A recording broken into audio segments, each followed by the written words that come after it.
Questioning Everything with Garrett and Adam, Episode 5. So it's 7:30 is like how far I'm going. Okay, so... Well, hi guys. We just had an hour and a half. I got to Adam's house at 4, and we've just had our own private hour and a half podcast. We should have recorded it. He's like, no. About positivity. I was basically life coaching Garrett because he's been depressed lately. I'm going to kick your fucking ass, and I'm telling him how he can improve his motivation and his outlook on life. And I feel like he's selling me snake oil, you piece of shit. Yeah. Go watch some friggin' Tony Robbins. I've had a lot of SADs, and because of that, I'm an expert on how to stop the SADs. And it turns out if you pencil in a smile on your face in the morning.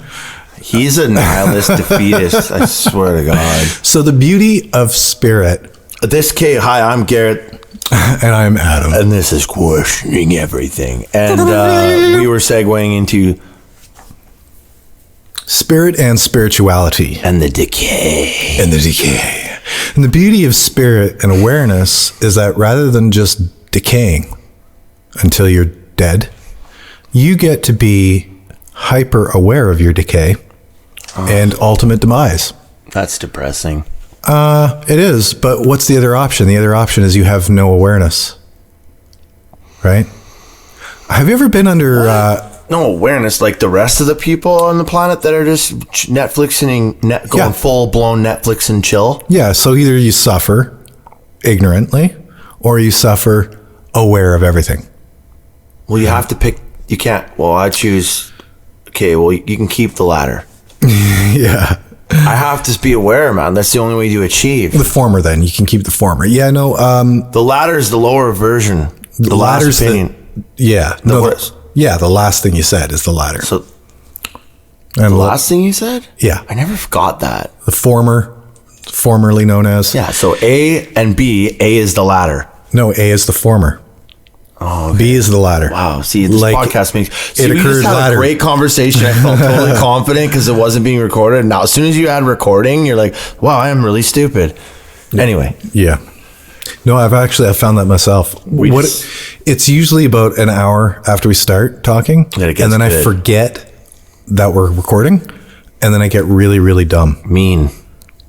I get really, really dumb. Like oppositional. I will then listen to it after and be like, why the fuck? Why did I say that? Because you know why? I'll tell you why. Because the podcast is going on too long. I'm like being serious. It's onion skin shit. Yeah. Because I'm too immersed into it, and I'm no longer looking at it objectively. That's why I say 2 hours is probably. So today's experiment is hour and a half. Yep. Well, yeah. We'll see what happens. I'm bouncing at 7:30. So I'll give you the cue, and you can do your final thoughts. Because Adam's really good at final thoughts and deep thoughts with Jack Andy. And spirit versus spiritual. Okay, so what? Sorry, say it again. I said deep thoughts with Jack Andy. No. Our subject. Spirit and spirituality. Spirit has never verses. I'm hung up on the verses. Not the verses. There's no verses. It was left versus right. That's it. Well, we'll probably have more verses, but not today, thankfully. But anyway, going back to what you're saying though, yeah, like when you start, I noticed, once you get to the 2.5, 3 hour mark, you start spinning out. Oh no, absolutely. But I think there's more content. That's not something that I'm willing to buckle on though. What? Well, for me, it's more a matter of learning that, okay, at this mark, I am starting to just spin out, literally. So what do you do at that point? 2.5 hours. Try to be more aware of it and try to use some kind of a correction system or something like that. My concern would be is that there's a lot of long form conversation podcasts that I'd love to do one day that simply go longer than 2.5 hours. So if you program yourself to have a time limit where you're like, yep, I'm a fucking idiot after an hour and a half, and you accept that, right, then there's really no adaptation. I don't think 4 hours is like last podcast we recorded for 3 hours and 45 minutes. That's insane. There was some periods in there where we kind of waffled, but for the most part, we stayed on track. And I was actually thinking about it, being aware of the fact that we petered out at a particular time. Then I could ask myself, what do we do? Do we take a break at the 2 hour mark? No. Do we, well, Really? I think in some cases you have to go to the bathroom and you have to do anything. You have to do something. Get a breath of fresh air to end it. Yeah, but it just depends, because sometimes you only have people for a limited amount of time, and like in my opinion, there's nothing wrong with a 4-hour podcast. No, I listen agree. to a lot of podcasts. Like Rogan will go on for 4 hours with some guests. It takes me 3 days sometimes, like we've said a few times yet. Yeah, and depends who it is. Like if it's Eric Weinstein, then or what's his face, Elon Musk, I'm happy to listen. I'm happy to come back and back and back to it. Like if it takes me the whole week to listen to it, I'm okay with that because they're interesting people, right? Like I'm just listening to the Eric Weinstein one now currently. Yeah, I think that with us at this beginning phase, like I don't know, whatever, we'll go with the flow. But yeah, like I think I'm gonna have to draw the line at some point because I'm just tired, man. Yeah. But as life progresses and things happen, you never know. Like next, who knows? But anyway, might record it earlier in the future. You might have more free time on a Sunday or a Saturday, or I get here earlier, or we just do what we can. Yeah, I'm Mr. Go Getter though. Like now, I got the pizza delivery starting tomorrow. What? Get a flap of cocaine and just podcast through the night. Fuck. What we should do is could record episodes in one exactly, night. Dude. 16 hours. Can you imagine? People would know. Probably, yeah, and we'd lose our shit. We wouldn't be able to make words. We wouldn't make any sense. We'd be like, dude, that was the most brilliant shit. Then we listen back and it'd be like, just like that, just like in Ted too. And then like, have you seen the movie Ted? The teddy bear where they do blow with Marky, and we're like doing blow at a kitchen table, and they're like, they come up with all these brilliant ideas. They're like, yeah, man, we'll fucking make a fucking restaurant on the lake. Yeah, we'll fucking canoe there, man. We'll just do. Then you just come up with all, even real life, you do that. Yeah, you do a pile of cocaine, all these great ideas until you sober up. Yeah, I don't, but. You don't? I don't. Not in real life. I'm the only cokehead here. Sorry, guys. Well, you don't either, so. Yeah, just at least not anymore. Spirit and spirituality. So what are we talking about? Well, this was your idea. I know. It's a terrible topic, too. No. Sucky. What are your thoughts on spirit and spirituality? I would say that I'm really becoming a spiritual person lately. I'm definitely like getting a firmer grip on my spirituality, and I think spirit, man, is like if you say spirit, I feel like the first thing that comes to my mind is like your soul, your eye contact. When you look at someone when you're having a conversation, you look at someone, you can you're like the eyes are the window to the soul, right? But the mannerisms that people have and so what's the soul then? I think it's your spirit. I think that's what you would say. I think that's your spirit. That's not how we define things, though. That's just what I think. If you went to the dictionary and it was like see spirit, and then you go to spirit and it's like see soul. Yeah. And then you go to soul, see spirit. And like, wow. Well, here we go. That's a perfect explanation because it describes itself. And spirituality, we disagree on this somewhat. I think he said before, like it's more like when you start I don't know. It's like here's a great David Bowie quote. Religion is for people that fear hell. Spirituality is for those who have been there. Oh, there you go. That's a nice quote.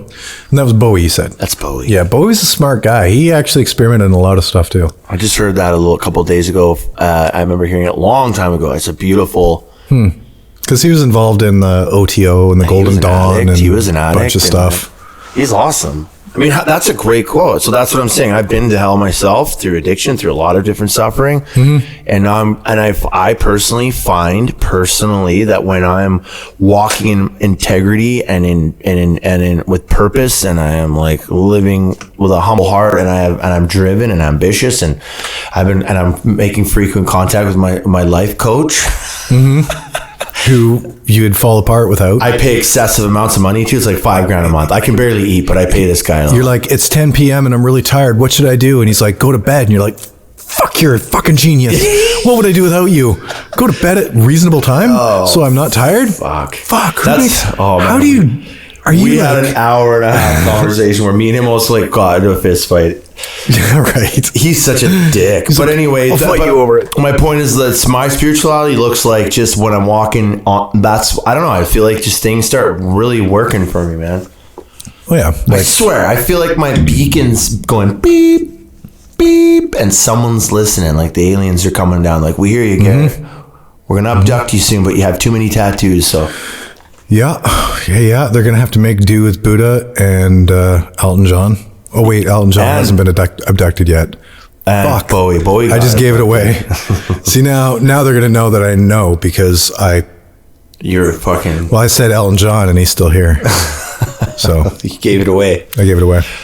So now what's your opinion? Now we're going to get into some sciencey stuff. Well, that's just it, is that I think that we use our senses and we use our ideas as tools to understand stuff.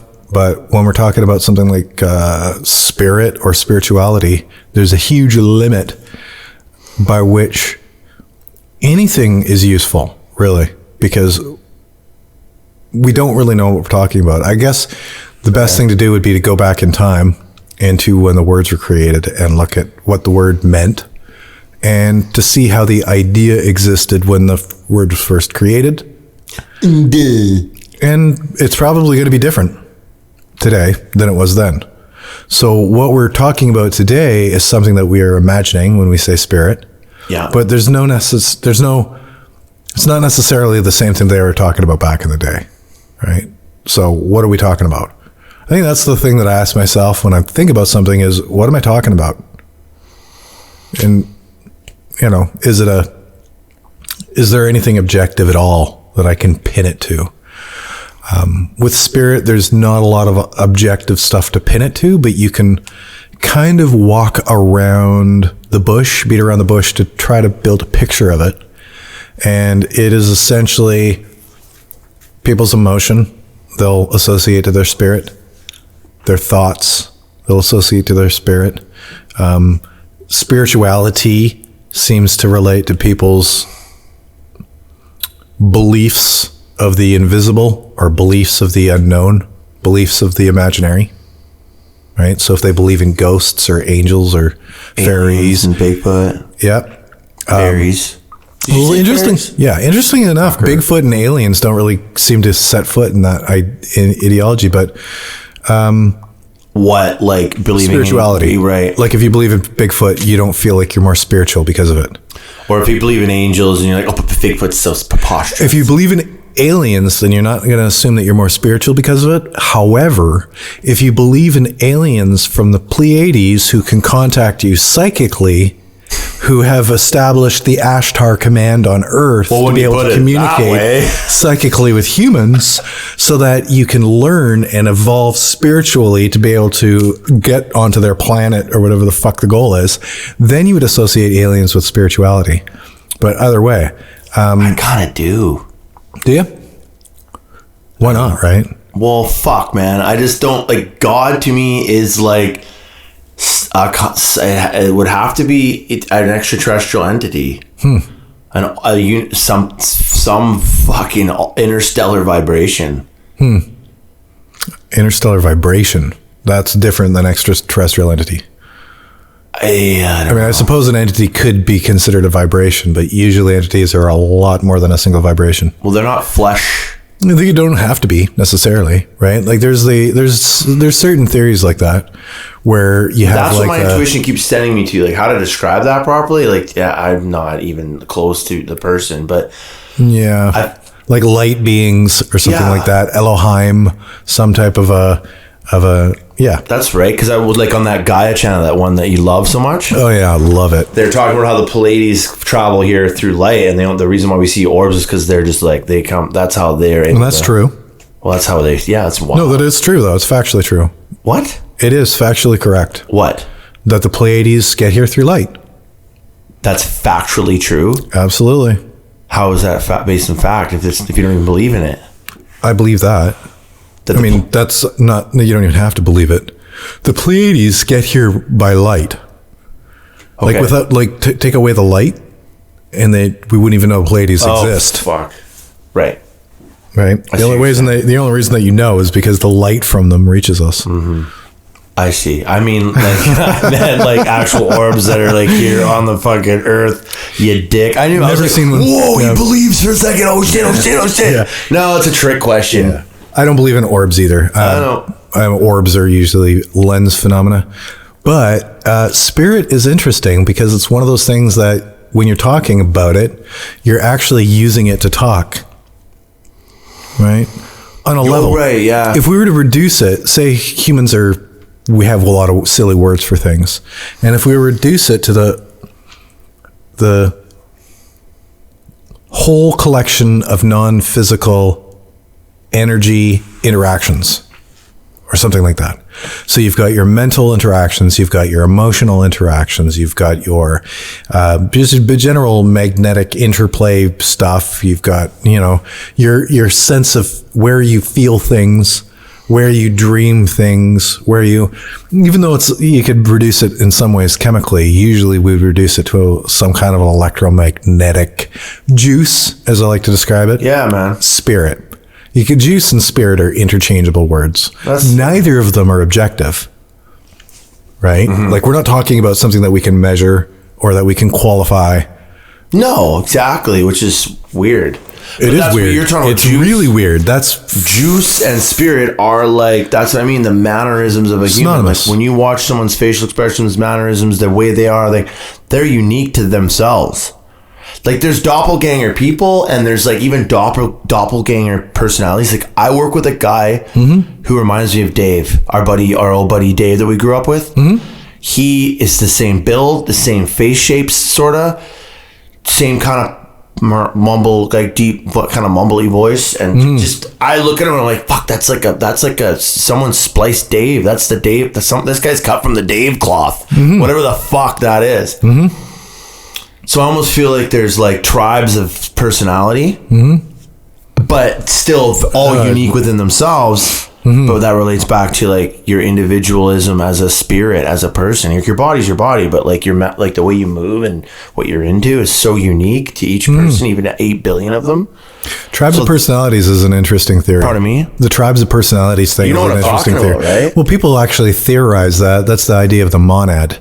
What? Is that the monad? Monad is a higher self, right? Okay. But it's a higher self that is essentially manifest in multiple human forms, right, over periods of time. Cool. Because like you agree, like you know what I'm talking about. Then I know what you're talking about. I don't, because I've had that. I don't agree with the monad theory. However, the monad theory is a suitable enough way of understanding, as a vector of understanding, short term, right? It's not true, so to speak. Oh, for sure, obviously. But it's hard to understand what is true, so it's just as a means by which to understand. What you just said to me makes full on sense. What you're saying is there's a higher self that's been split into a whole bunch of different people. Yeah. And that's like the commander of the tribe. Yeah, it's the super soul. Or super the monad. Soul. So you've got a soul. You just said that. That's and there's a super soul then that is an extension of you. There's a podcast called Super Soul, which is really cool. But anyway. Yeah. You are it, but it's not you. Yeah. The cabs is in the coup, not the coup in the cabs. It's Aleister Crowley. Because I've gotten it like, man, like just an insane amount of times that people have been like, dude, like you remind me of this guy, like, I've had people come up to me and grab me on the shoulder and be like, hey, Jeffrey, and I turn around and they're like, oh, sorry, man, you look just like this guy. I've had that happen lots. Like, you remind me of this person, that person. So I've never met myself yet, but apparently there's a lot of me out there. Yeah, when I was and that's not an arrogant thing. That's just something I've observed. 18 years old or something. A friend, I believe they're a mutual friend, but I'm not too sure. Their little sister came up to me. They were probably 6 years old or something like that. And they showed me a book and was like, hey, look, it's you. And on the front cover of a book is, no shit, a fucking drawing of me. Identical. Like, oh, yeah? Identical. Yeah. Looking at it, I'm like, holy crap, that's me. Doppelgangers. That's weird. There's a limit. Well, people used to think you and I were brothers when we worked at OpMet. Yeah. There's a limit by which the spectrum of physical features has, probably because of genetics. Not necessarily like. Oh, right. There's not like an infinite. It's not actually finite in its available options, but when you're coming from a finite pool, then, and humans are a finite pool, then you end up having the same sorts of characteristics appear because of Ugh, it's so fucking weird. Breeding, right? Yeah. Think about it. But the personality one, there's so many different. I mean, I've always been interested in bullshit spiritual ideas and stuff like that, and there's a lot of different crappy theories that do their damnedest to explain how we all come from the same source code, essentially, and how we end up having these different archetypes. You know, I think Jung was probably one of the first people who wrote it down as far as Carl Jung, as far as archetypes goes. But even throughout history, if you break down, say, the Chaldean, Egyptian, Roman, Greek, then you can tell that they've already hammered out archetypes by then, because these particular flavors of personality start to appear, and then in popular culture, literature throughout history, we have numerous examples of archetypism, where people do their damnedest to describe how there's these like formulaic or principal configurations of personality, where you end up having these similar personality types appear historically time after time. You know, like the Dionysian personality type that, say, Jim Morrison was always ascribed to have. Dionysian, eh? Dionysus, like Dionysus. Right. Which he is was just so, I'm carefree, and he was so profound even for his age. Like, that's really interesting because, like, yeah, man, you look at 27-year-olds now, I guess there's pop stars and actors that are pretty. 25 is barely human. Above incompetent. Well, your frontal cortex, your decision-making part of your brain, doesn't even develop fully until you're 25. Yeah, no, exactly. I don't think anybody should be able to I don't think we should vote until we're 25. So for him to be who he was at his age and like that, to me is like, whoa, like that's crazy. Yeah. Something to keep in mind too is that we're generationally. This is a curve, right? It's not linear. There's an exponential drift away from people being mature at a particular age. So if you go back 300 years, people at 14, 15 years old are super smart, capable, very capable. Yeah. Nowadays, I think that's also geographical as well. Absolutely. Because it's based on necessity, though. I was hanging out with an English kid years ago. I was out somewhere in some crazy place camping and from Britain. Yeah, sorry. And so I'm hanging out. I must have been 23. I was really young, man. And I'm chilling out. We're at a fire. It's getting late, and we're talking. I'm chilling with this kid. Anyway, he was just very articulate, very smart. Really? He was like, I'm like, from Britain. I thought he was one of the older kids. He's like, no, I'm only 15. And I'm like, whoa, like, and it's just their culture, just very polite, very well spoken. Anyway, that's just borderline retarded. Right? What? Oh yeah. The second stupidest people in the world. My God, Adam. Are British people. Okay, it's Adam's. His email is Adam's canceled. No, really, I really brace myself when I meet a British person on the internet, because if they can fucking spell, then I'm lucky. God, Adam. Okay, we're not going here. So. Anyway, I don't understand the idea that British people are more culturally refined than Canadians, because Canadians, in my opinion, are very well spoken. You talk to somebody and they know 2 and 2 and there and there, and like they can spell, they can think, they're concise, and then figure out the THER and the people in America and Britain are like. It's like you are the. I can't even talk to these people. So the point was, though, was talking about I just thought that this kid happened to be more mature, but you're talking about the maturity curve, what the exponential growth of that when.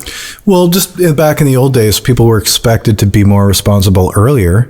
It was a matter of we look at how long does a bird species allow its children before they kick it out of the nest, right? Type thing.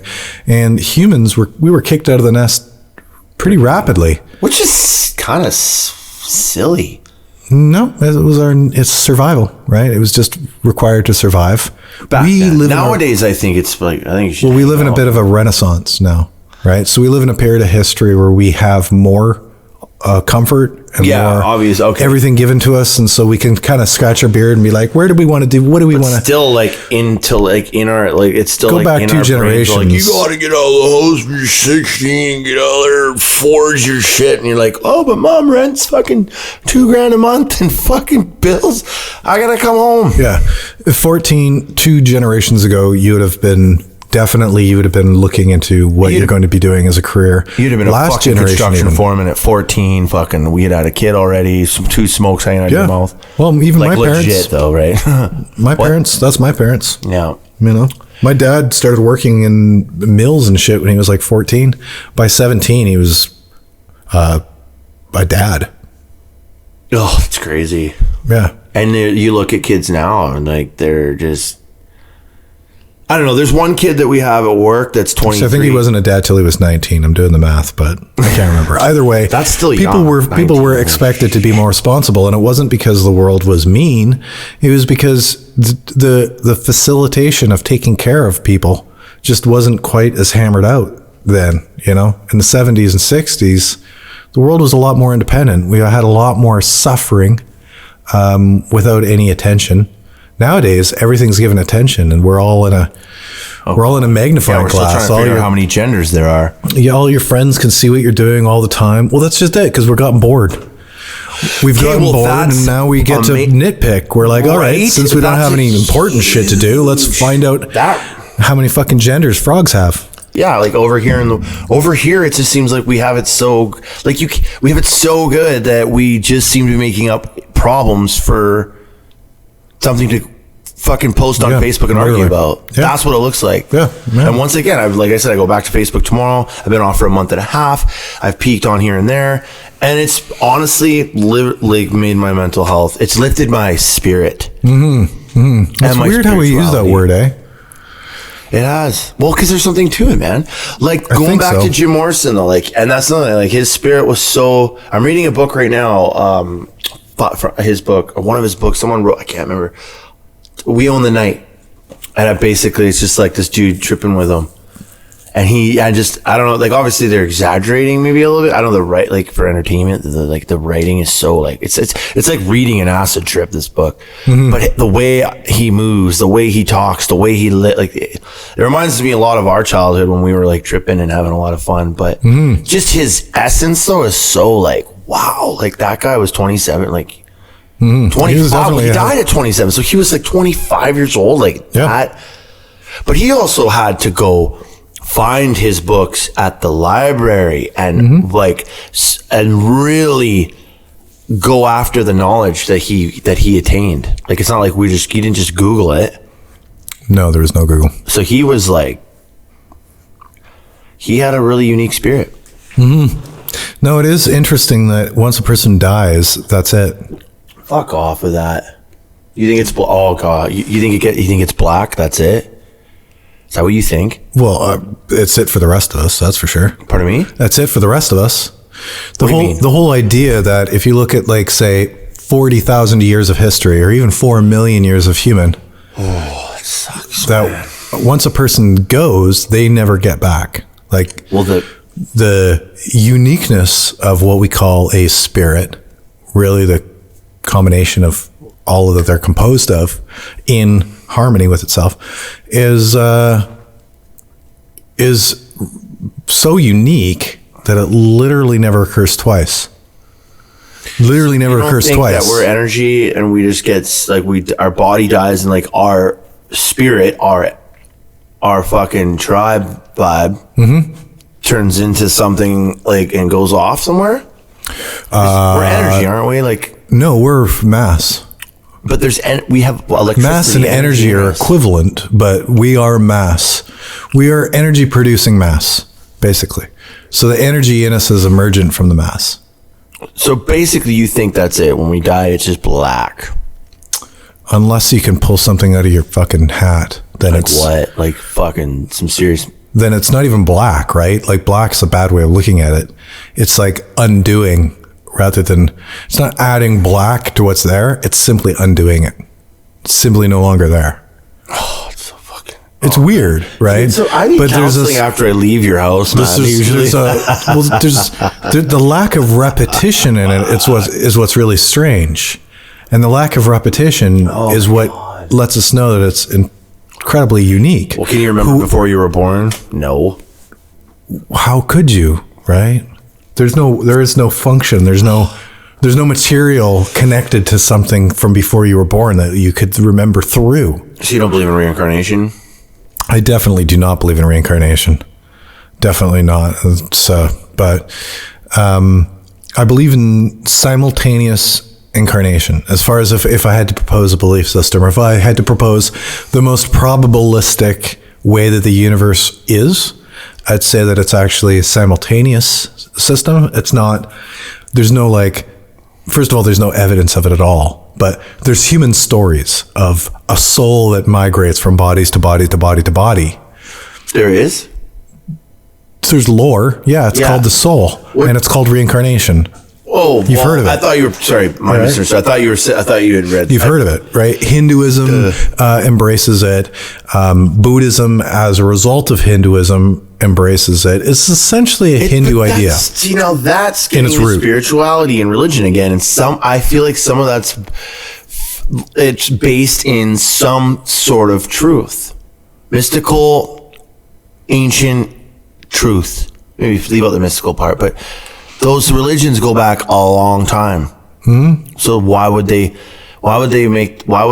came up with it and why? Perhaps.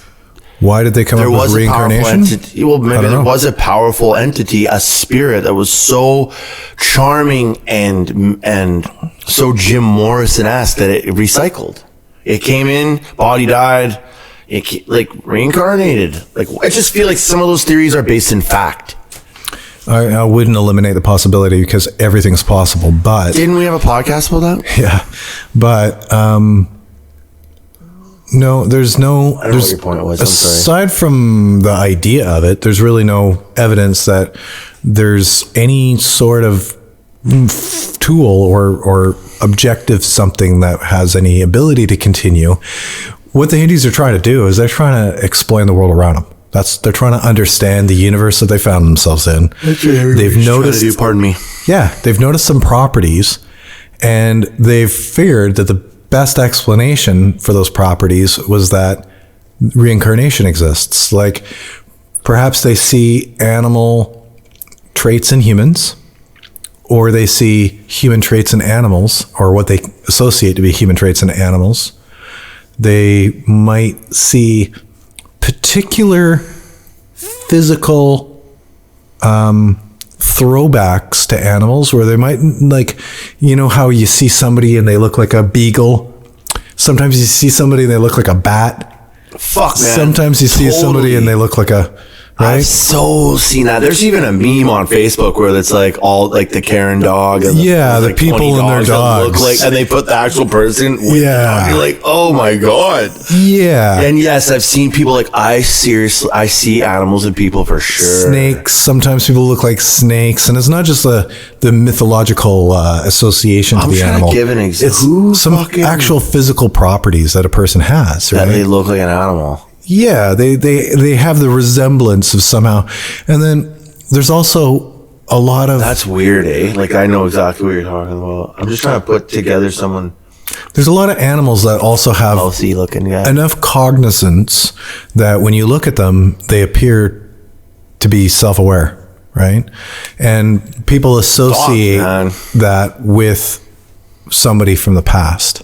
So you say you have a spouse, and this is the 1100s or something. You had a spouse and you spent all your time down at this lake, and that was your place or something like that. And then next thing you know, you look across the lake and a deer is looking at you, and it's like... Or a butterfly. Fuck yeah. Butterfly lands in your nose and you're like, it's Jill. She knows that I was here and it's our favorite place. And there's some compelling evidence with that though. That's why I would like to put you in a corner. I'd love to have someone like that on here as a guest that could be like, this is what happened, man. This is and give you some testimonial. Well, it's great. You can read a book too, right? Oh, fuck, man. What is the point of spirituality then? Is just a false... if it's just a misguided distraction then? Well, that's a good question, right? Is it? I think for a lot of people it probably is. What is that? Why are we so fucking why, how is it that we hear words and know what they mean, that we can manipulate this computer into doing stuff that'll make us cool, like that we can do psychedelics? We could do all those things without a spirit, right? We could. No, you can't. Really? Well, because some people think that they're spiritual, right? Some people think are you spiritual, Adam? Oh, I'm very spiritual. Some people think that they're spiritual and others aren't. Well, that's mean. Right? What? Well, it's just a reality. If you ask a spiritual person, that's usually what they purport, is that spirituality is a path and that you become more or less spiritual and you get to points in your path of spirituality where, things occur. And that sounds like Scientology. A cult or Scientology would require organization. So this is just people's belief systems, that you become more spiritual once you become aware of spirit and spirituality. That sounds like what I was saying earlier then. So yeah, and that's kind of what I believe. Yeah, it's the idea of spirituality. Totally not founded on anything real, but it's a person's own path of self-awareness. Right? But don't you believe, I don't know, man, the more self-aware I'm becoming lately, the more I'm just I feel kind of alone. If you were to feel really, really, really, really alone, then that would be a good sign, at least in the path of self-awareness. I do feel really alone. Yeah. Especially, yeah. And I feel I'm more interested in just going and learning by myself. And on a beautiful day, I'm like, no, I'm just going to go run the crunch by myself 3 times over until I'm gasping for air, check out the cute girls and go home, read a book and fall asleep. Yeah. I'm not, and because I don't feel like I can interact. I'm having a hard time being able to interact with people on a level where you can enjoy it, because that's what my problem is. That I can interact with people all day long, but I have a hard time enjoying it. And I'm becoming more in tune with my more in tune with my intuition and my awareness, because today I was interacting with someone who was displaying a lot of ego. And I just was able to go, oh, okay, well, that person's very arrogant. I'm going to leave this now and just let them have the win on this conversation, because I clearly can't. It's wasting my energy. I just was like, wow. Normally I'd be like, no, fucking, no. I'm just like, oh, wow, okay, well, this is where there's no point. And then I just go, oh, well, fuck. There's the loneliness. You're like, well, I guess I can't relate to this guy. This person's locked in there. And the more they're so not, to be quite blunt, I feel like, wow, that person's way at the beginning of their advancement. I'm way far ahead of them. See, there you go. So there is a path or whatever like that, right? At least there's a perception of it. Well, just even by their body language, I was like, man, this guy's... I'm like... But whereas before, I would really feel stupid. Honestly, I could tell that I've advanced. Because before, in that circumstance, I would feel dumb. I'd be like, wow, I'm really dumb because this person's smarter than me and they know... And I can't relate to them because I must be stupid. Whereas now I'm like, oh, no, it's not that at all. It's that they're just really fucking... ignorant is the word to use, and I'm quite advanced in my growth and my awareness now, and I'm just going to end this before it gets ugly and move on with my boring, lonely life. And go to my buddy Adam's house and talk for fucking 10 hours straight. No, I like my boring life in comparison to having to... Did that make sense what I just said? Yeah. There's still really great people I know that I can have great conversations with, but everyone's so busy, right? Yeah. I stopped being able to have really great conversations a long time ago. Well, what's this? This is okay. This is great. I mean, I enjoy it. This is okay. That was an underwhelming fucking response, but I hear what you're saying. There's limitations to every conversation, and I've surpassed being able to converse with people about most things that I do. And by the way, people, conversate isn't a word. Converse is the word. Yes, converse, not conversate. No, as far as the loneliness goes, it's absolutely epic, but it's probably one of the first things that you accept and get over. Right? Sorry, say it again, man. As far as the loneliness goes, it's epic. I think there's great learning there. There's vast regions of my reality, of my perception, of my worldview that I'm 100% by myself on, where I'm not necessarily the only person who thinks that. But I don't know anybody else. That shares those views. So there's an illusion or perception of solitude that is unshakable. That's like I said, the vast majority of things that I look into, that I'm interested in, that I do, where I'm at, I'm alone, 100% alone. The further I climbed, the less and less people were there with me until. And you know what? That theory that you're saying right now is parallel with the self-development, self-help community. Like the more you strive, the more success you get, it's lonelier at the top. Yeah. And self-help quite often dips into spirituality. Well, exactly, it does. Because it fully does, bro. You're trying to understand things at that point. Spirituality, self-development is the word, not self-help. Isn't self-help. Well, self-development and self-help are not necessarily the same thing, because self-development is a process by which a person literally builds on themselves and develops it. And accepts their failures and takes responsibility for themselves and analyzes and moves forward from there. Sure. But the real MO is the development part, right? Right? So if you're gone 5 years and you're still in the self-help cycle, then you probably haven't developed.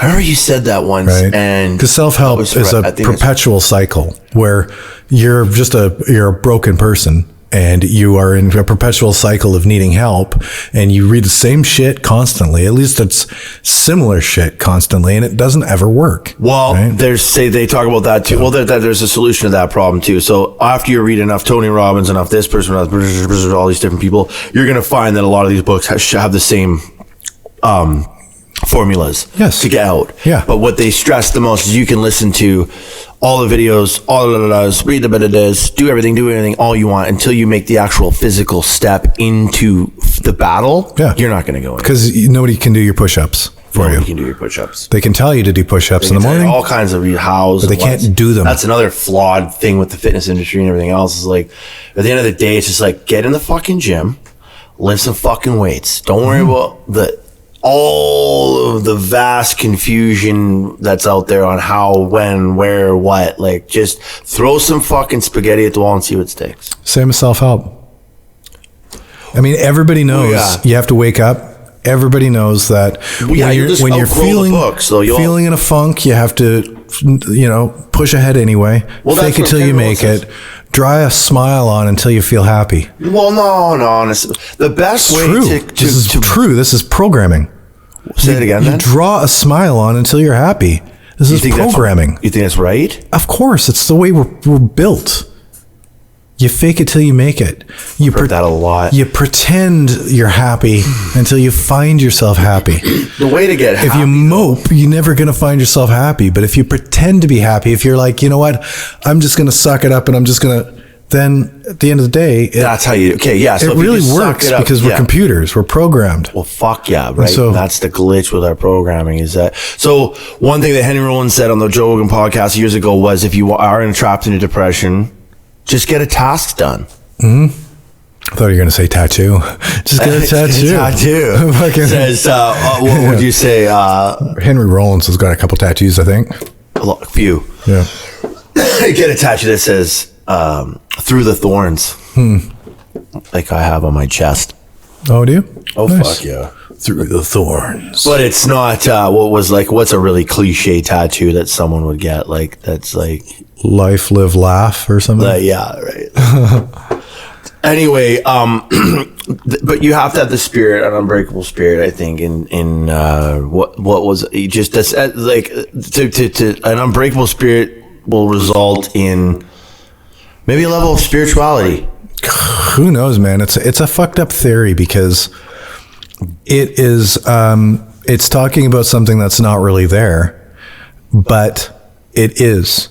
So you can't measure a person's spirit. You can't measure a person's motivation, and you can't even really tell. You can, though. We just did.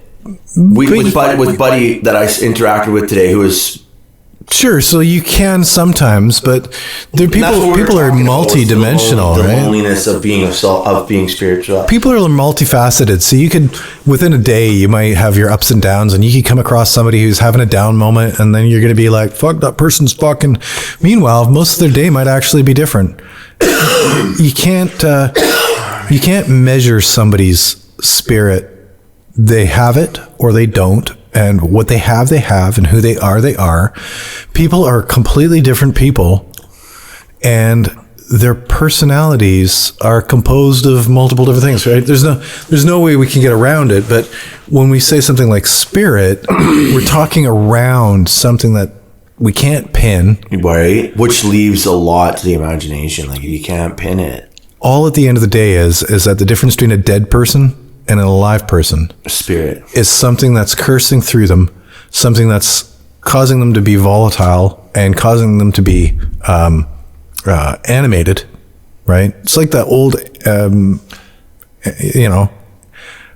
theories from Greek about the anima, about how anima is itself like the spirit. Animation? Yeah, it's what makes a corpse animated.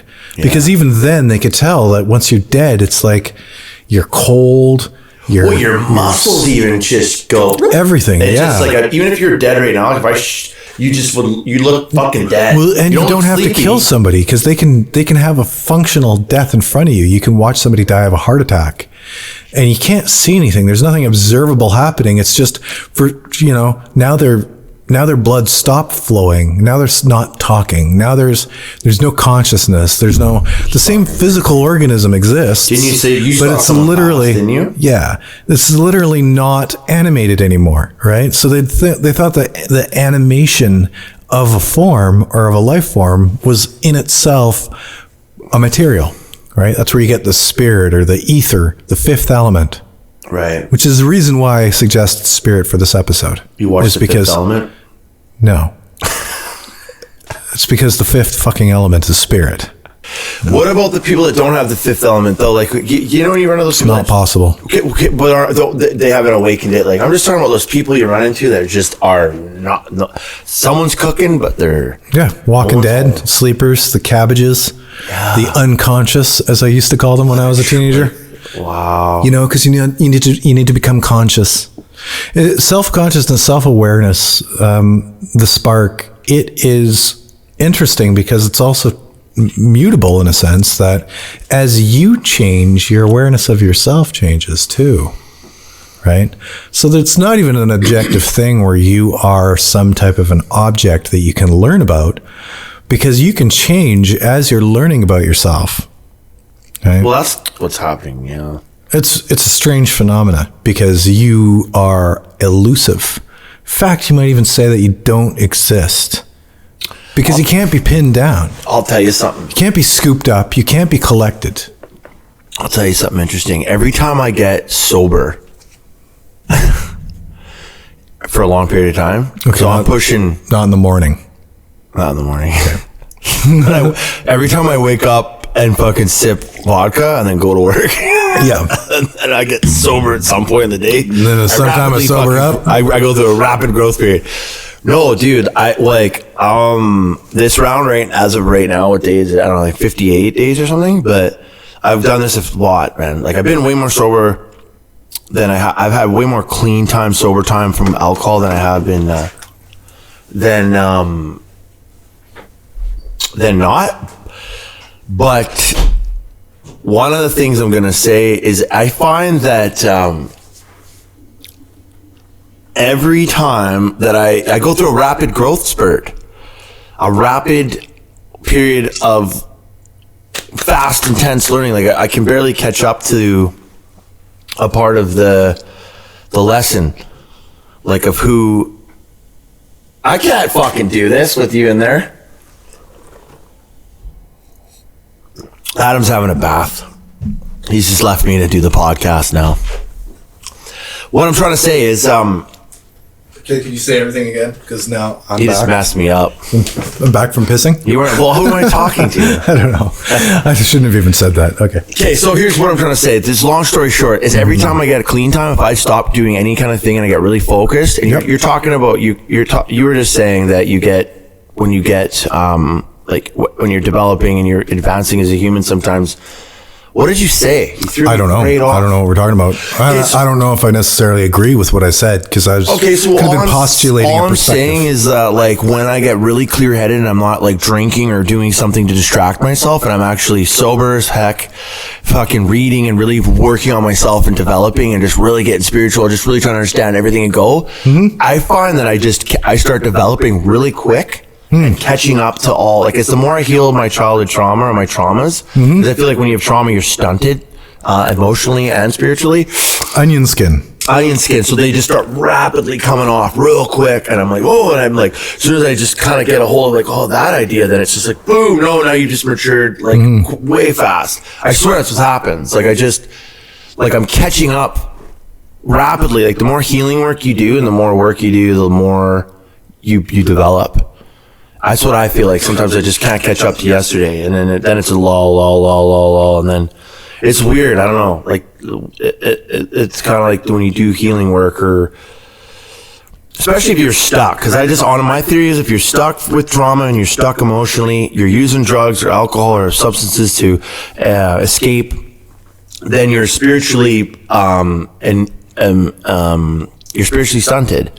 So the more you tap into your spirit and spirituality and the more knowledge you're seeking, I think you grow rapidly and you can barely keep up to it.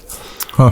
That's my theory. So get kind of a clear or something like that. Oh, exactly. Like they say in Scientology, but hey, it's not a bad idea. Oh, fuck. I'm sure like Scientology's got some basis of like shit where you're like, oh, that makes sense, but I'm not going to. That's why it appeals to people.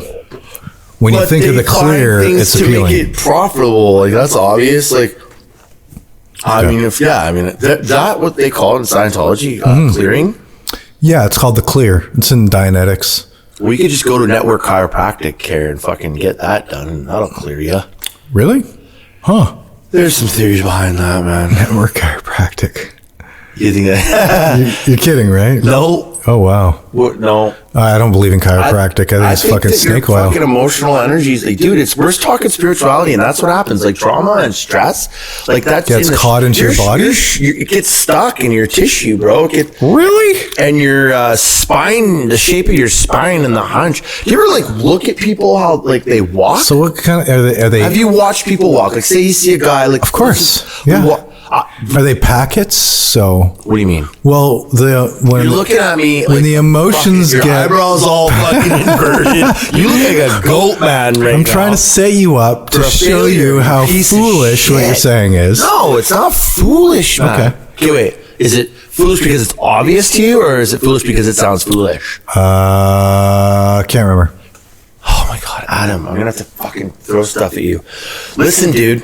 If you sit on a park bench for long enough and just watch people walk by, you can see people carrying their trauma, their baggage, literally as weight and a hunch in their back. You can like analyze people well enough to see like this person's he's depressed. I know. It's the description that it's stuck or that trauma gets locked or something like that. And it does, dude. Okay, well it doesn't. So that's it doesn't get locked in your fucking neurology. No, but that is an interesting. I would violently disagree with you. Okay, well you can violently disagree with me.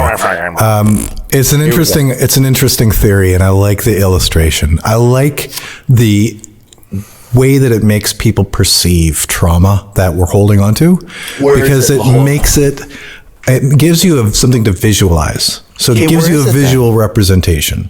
Right. When you're traumatized, it's a mental process, right? So like I said, what packets? There's no packet system where a life experience can somehow be packeted and then be inserted into muscular tissue for storage for later, that then somehow retards the muscle so that now you see somebody that's hunched and you're like, bro, I know what's the problem. You got emotional trauma packed into your muscle tissue, and if you get if you massage it out, then once you hit the button, you'll start crying, and now you'll have to deal with the trauma, but then it'll be clear. No, it's not packed into a muscle like a package. It's not a Christmas present of pain.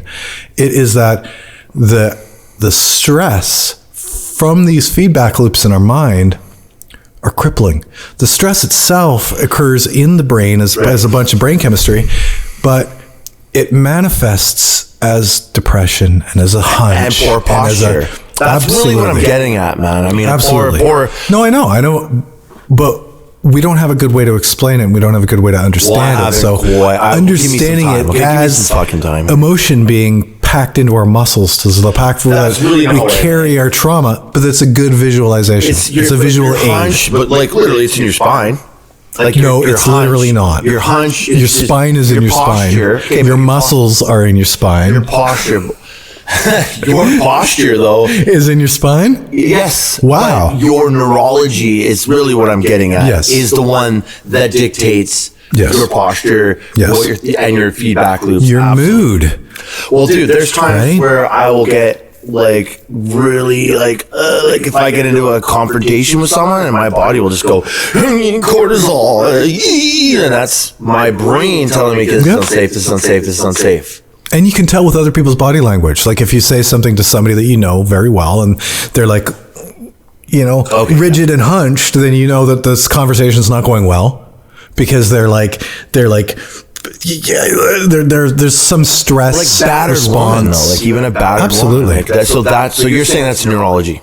Yeah, it's just in the mind. There's no actual tangible, qualifiable material that gets deposited into muscle tissue that's not what I meant. that then needs to get to. Sorry, I mean, but that's how it's visually perceived when you say that. That's what I mean. Then, like, they're stress is locked in our muscles. I used to believe the same thing, right? But then when you somehow, dude. But then you're like, well, then if you massage it, does it get released? No, it doesn't. Over time, if you massage it, you are helping the acute symptom that has occurred as a result of it. So then it'll be relieved for a moment, but the actual chronic issue that's caused it to occur in the first place will probably cause it to return to that state. So there's some actual chronic issue like what? Trauma. Well, you have to work through the trauma, man. You have to work through the trauma, exactly. So if you just work on the physical state, you could have somebody that's like, you know what? I feel better. I'm less hunched. I'm less stressed. My muscles are relaxed. I feel good. But that trauma is still in their mind and they haven't dealt with it because they need a therapist maybe. Maybe they need something else. Well, I believe Network Chiropractic actually it helps with that as well. Network, is that a company? No, it's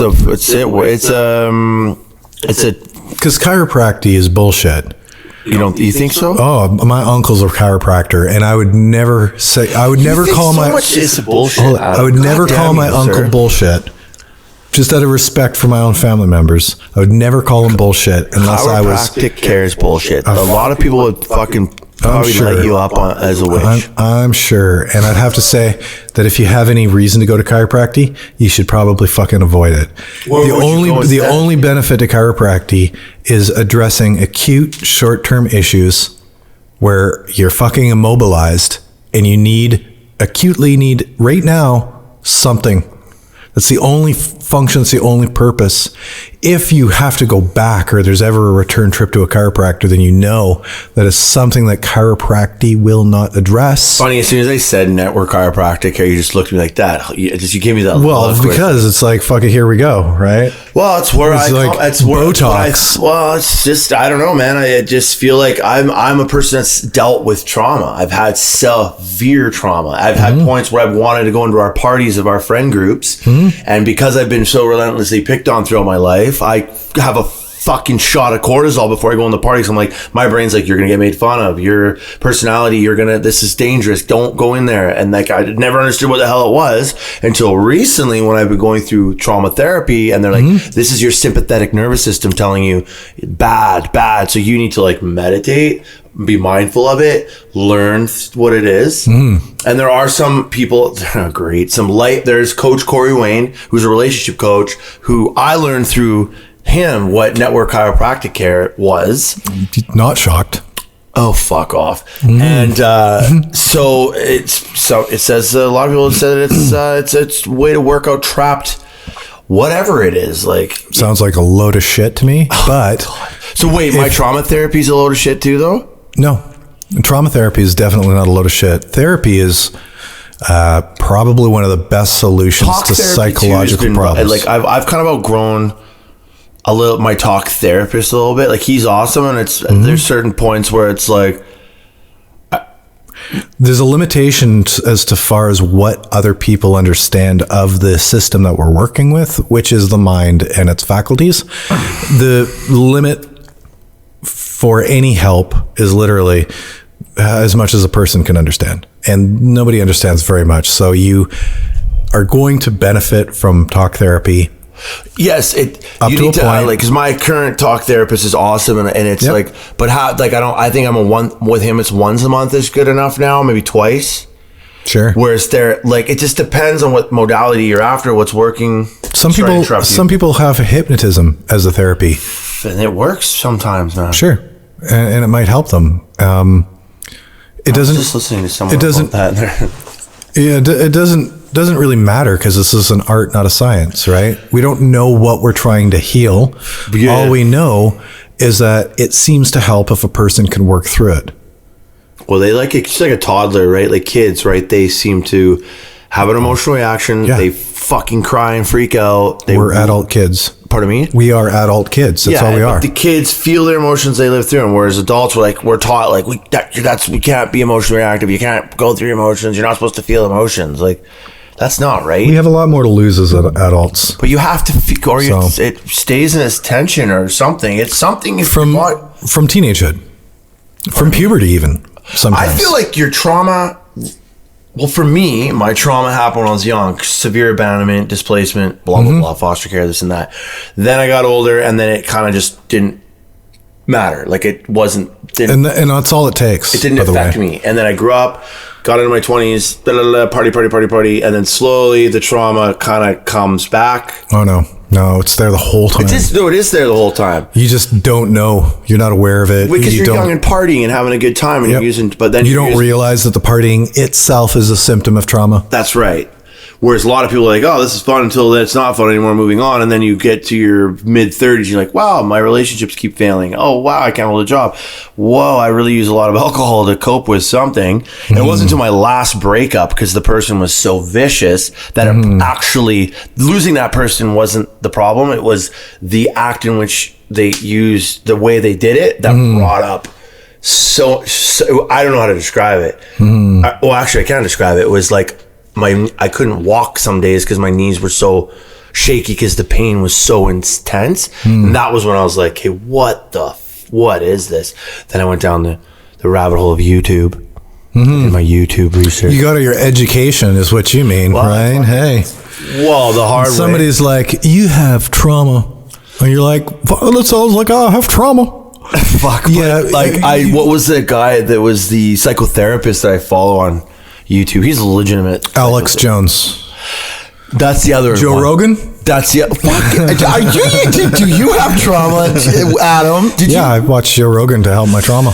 This guy that I follow is an actual trauma or psychotherapist. Like, he just has coaching on YouTube. You really need to give it a little more credit. Really? Man. Well, it helped me. So he's an actual, he's got a doctorate. He's an actual psychotherapist for sure. Okay. But he just happens to have a fucking YouTube channel with another therapist lady, and they just talk. They get emails, and they go, yeah, well, Mister.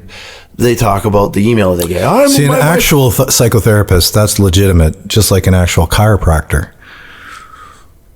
I'm kidding. No, psychotherapy. I have no beef with, and I have no beef with a lot of beef with a lot. I have no beef with anybody trying to make an honest effort to sell people snake oil, relieve themselves of cycles that accidents put them in, or not even accidents, but they didn't mean to fuck up their life. Who didn't mean to? Everybody that fucked up their life didn't mean to. And any and all attempts. Or your parents that fucked up your life, they didn't mean to do it, like, for sure.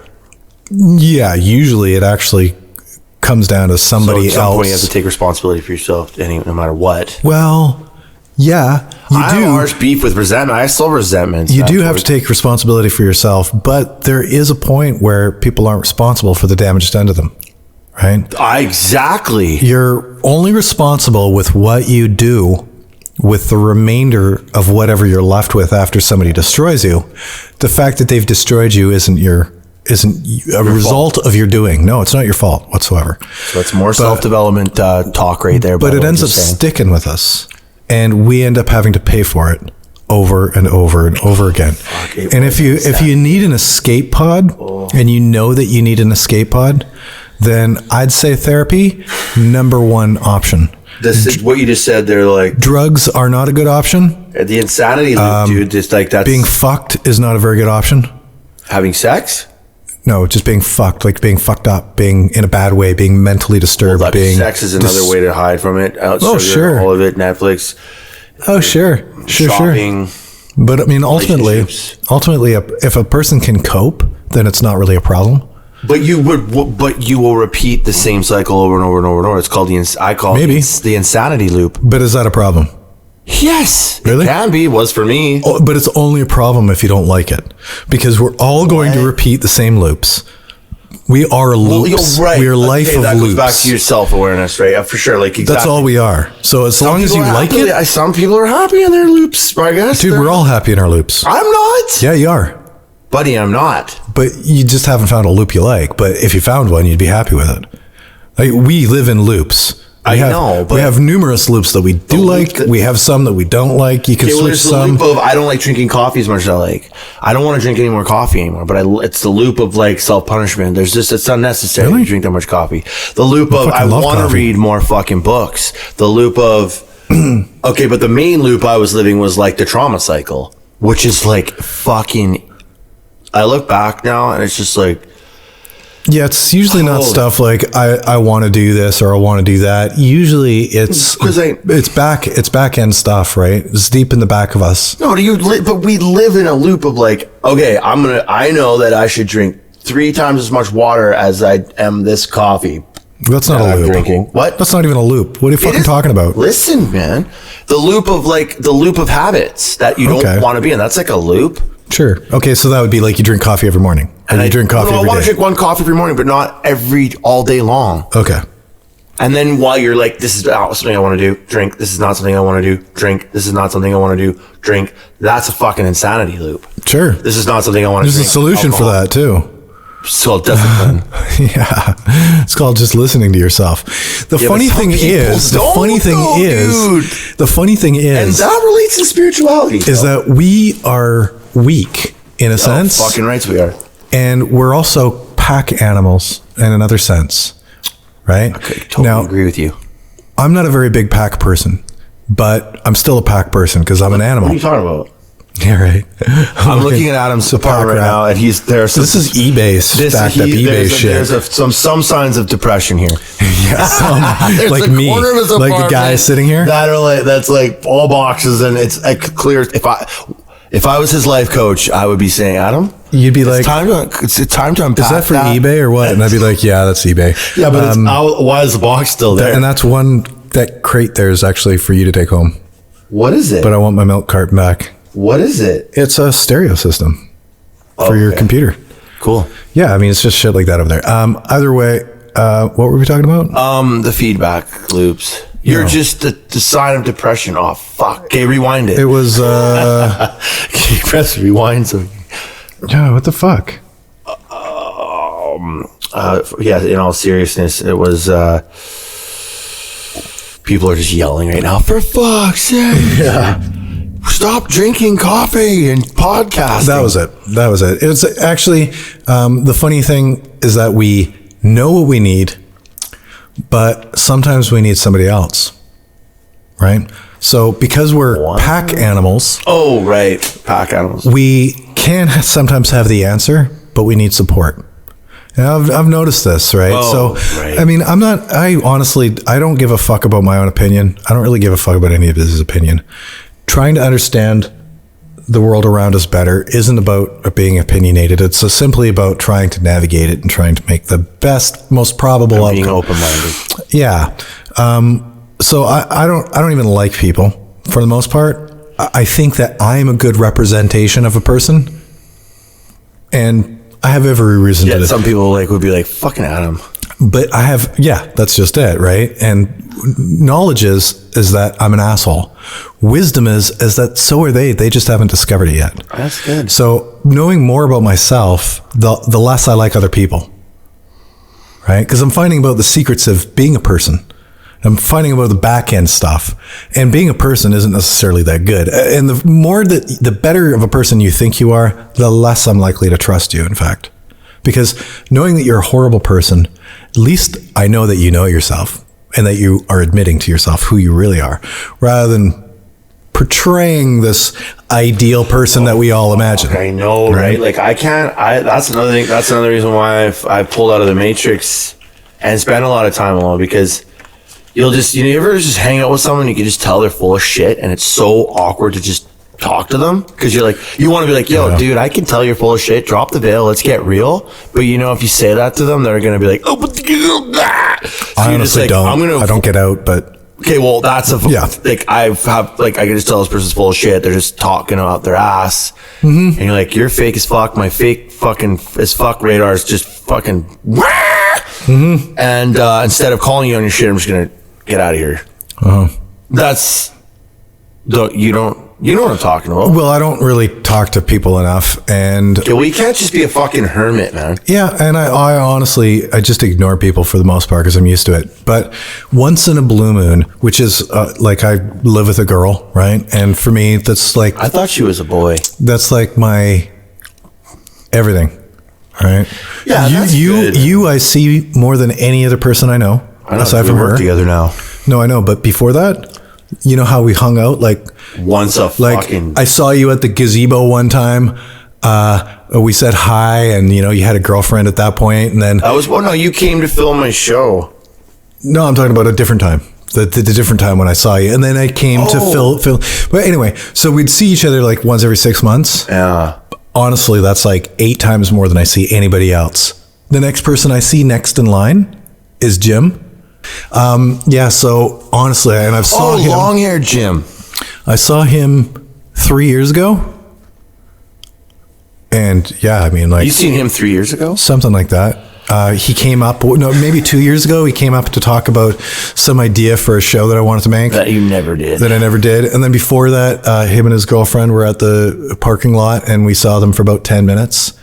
Honestly, the next person I see the most, aside from you. It's him. Yeah, right. Is him. I see you more, right? So I don't see anybody, right? And they can all fuck themselves, and I don't care, because I don't really care. If I go through the rest of my whole life with only seeing 5 people. Why? Because I don't have anything. They don't have anything for me. Like you're saying, you get lonely. I do. Right? But I don't. But the thing is that there's nothing to cure I do, that. But I don't care, because I know that my goals, to achieve my goals, I need to remain in solitude. Cool. I'm going to die alone. I know it. Not a problem. Cool. Not bothered by it. Right? I don't know. There's nobody that I know that can get inside this fucking thing called my head. I think I almost had you earlier. Really? Wow. Yeah, you were getting uncomfortable. Your posture, I'm like, this self-development shit's real, man. These fucking coaches, I'm telling you, your posture changed. You're kind of on the defensive posture. That wasn't defensive, dude. That is I honestly have no idea why we're having this fucking conversation, and I could go my entire life without ever having it again. Yeah. I was sitting back really fucking, okay, this is starting to bore me, because I live in a different world, right? And so do I. Yeah, and quite frankly, I don't anticipate that anybody's going to be coming to my world anytime soon, and I'm fine with it. But there are periods of time where we need people, right? Because we're pack animals. So this is where sometimes, even if you know the answer, you're going to look for the answer. Hello? Even if you know the answer, you're going to look for it. Yeah. Right? So it's not necessarily a matter of people don't know what to do. It's that they want somebody else to tell them. They want confirmation. They feel they're like, okay, I've gotten a second opinion, right? Even though they know damn well what they have to do. If they were to separate themselves in their brain and psychoanalyze themselves, they'd be like, okay, well, obviously this is the problem. And obviously, but to have somebody else tell it to you, it's easier sometimes. Sometimes we get so fucking weak and we get so broken that we just need somebody on the path to say, it is that way.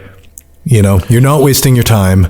Keep going. You'll get there. Here's a synchronicity moment. I'm listening to you say this stuff, and I'm looking at the word in big, bold writing that says sloth. The sloth. Oh, yeah. The thing they put together. Well, it's like, to me, that's just kind of like, whatever. It's just like a weird little, I don't know. It's just, well, that's just it. It feels like people are sloth-like. You're out there. Slow-mo? Yeah. And if you go out and interact too much, you're just getting fucking dragged into sloth village. It's just everyone's slothing. There's just so, because it's not one of the. Yeah, I know you're losing me, or I'm losing you, but that makes. But what you're. I don't think of people like sloths. I just think of them like. Some people are, man. Fucks. Some people, like, I interact with people that are just like. I'm happy. I'm feeling glad. I've got sunshine. They're not. Like, lazy face chicks. I used to call them. That goes back to the fucking posture of people. Just because person is their posture still like. Oh yeah, Winnie the Pooh people going through the world. Whereas I'm like, I gotta fucking just get up. I'm gonna go. Like, I'm just like, so I feel like my interactions have to really, like, I need to socialize with people. Like, You're a very social creature. I have. I used to be myself, but I just make sure my social interactions with the right people, and not a slothy, draggy, downy, boringy, opinionated. I actually, like, I don't personally like, but I appreciate a lot of the people that we know together and that you still keep in contact with. Well, like, Caitlin's one of my people. Yeah, I don't want to mention names because I don't have to edit it out. Well, but we allowed to talk about people. Like, Kate, okay. Yeah, no, but You've got about 5 edits I've counted so far. Yeah. No, Caitlin's fine because she won't care. She won't sue us or hate us. But why I brought up Caitlin was because... well, she's one of them. What? She's one of the people that... right, but I can understand your appreciation for her, and I understand your relationship with her. She's very colorful. She's vibrant. She's very creative. Every day, she's like a multiple dimension in herself, right? She's like a rainbow. She is. She's a multiple. She's a living rainbow. She's a dimension all to herself that she occupies, and sometimes it's a fucking refreshing to go be exposed to somebody else's multiple dimensional world. And if you're gonna, then somebody like her is absolutely perfect because she's as far from boring as possible. Well, that's what I mean. So, like, she's one of my best friends, right? I consider you one of my best friends. I have a Oak from the record store, this person, that person, about 5 or 6 people that are like my best. These are people I interact with not very frequently, but when I do, the interaction is very satisfying.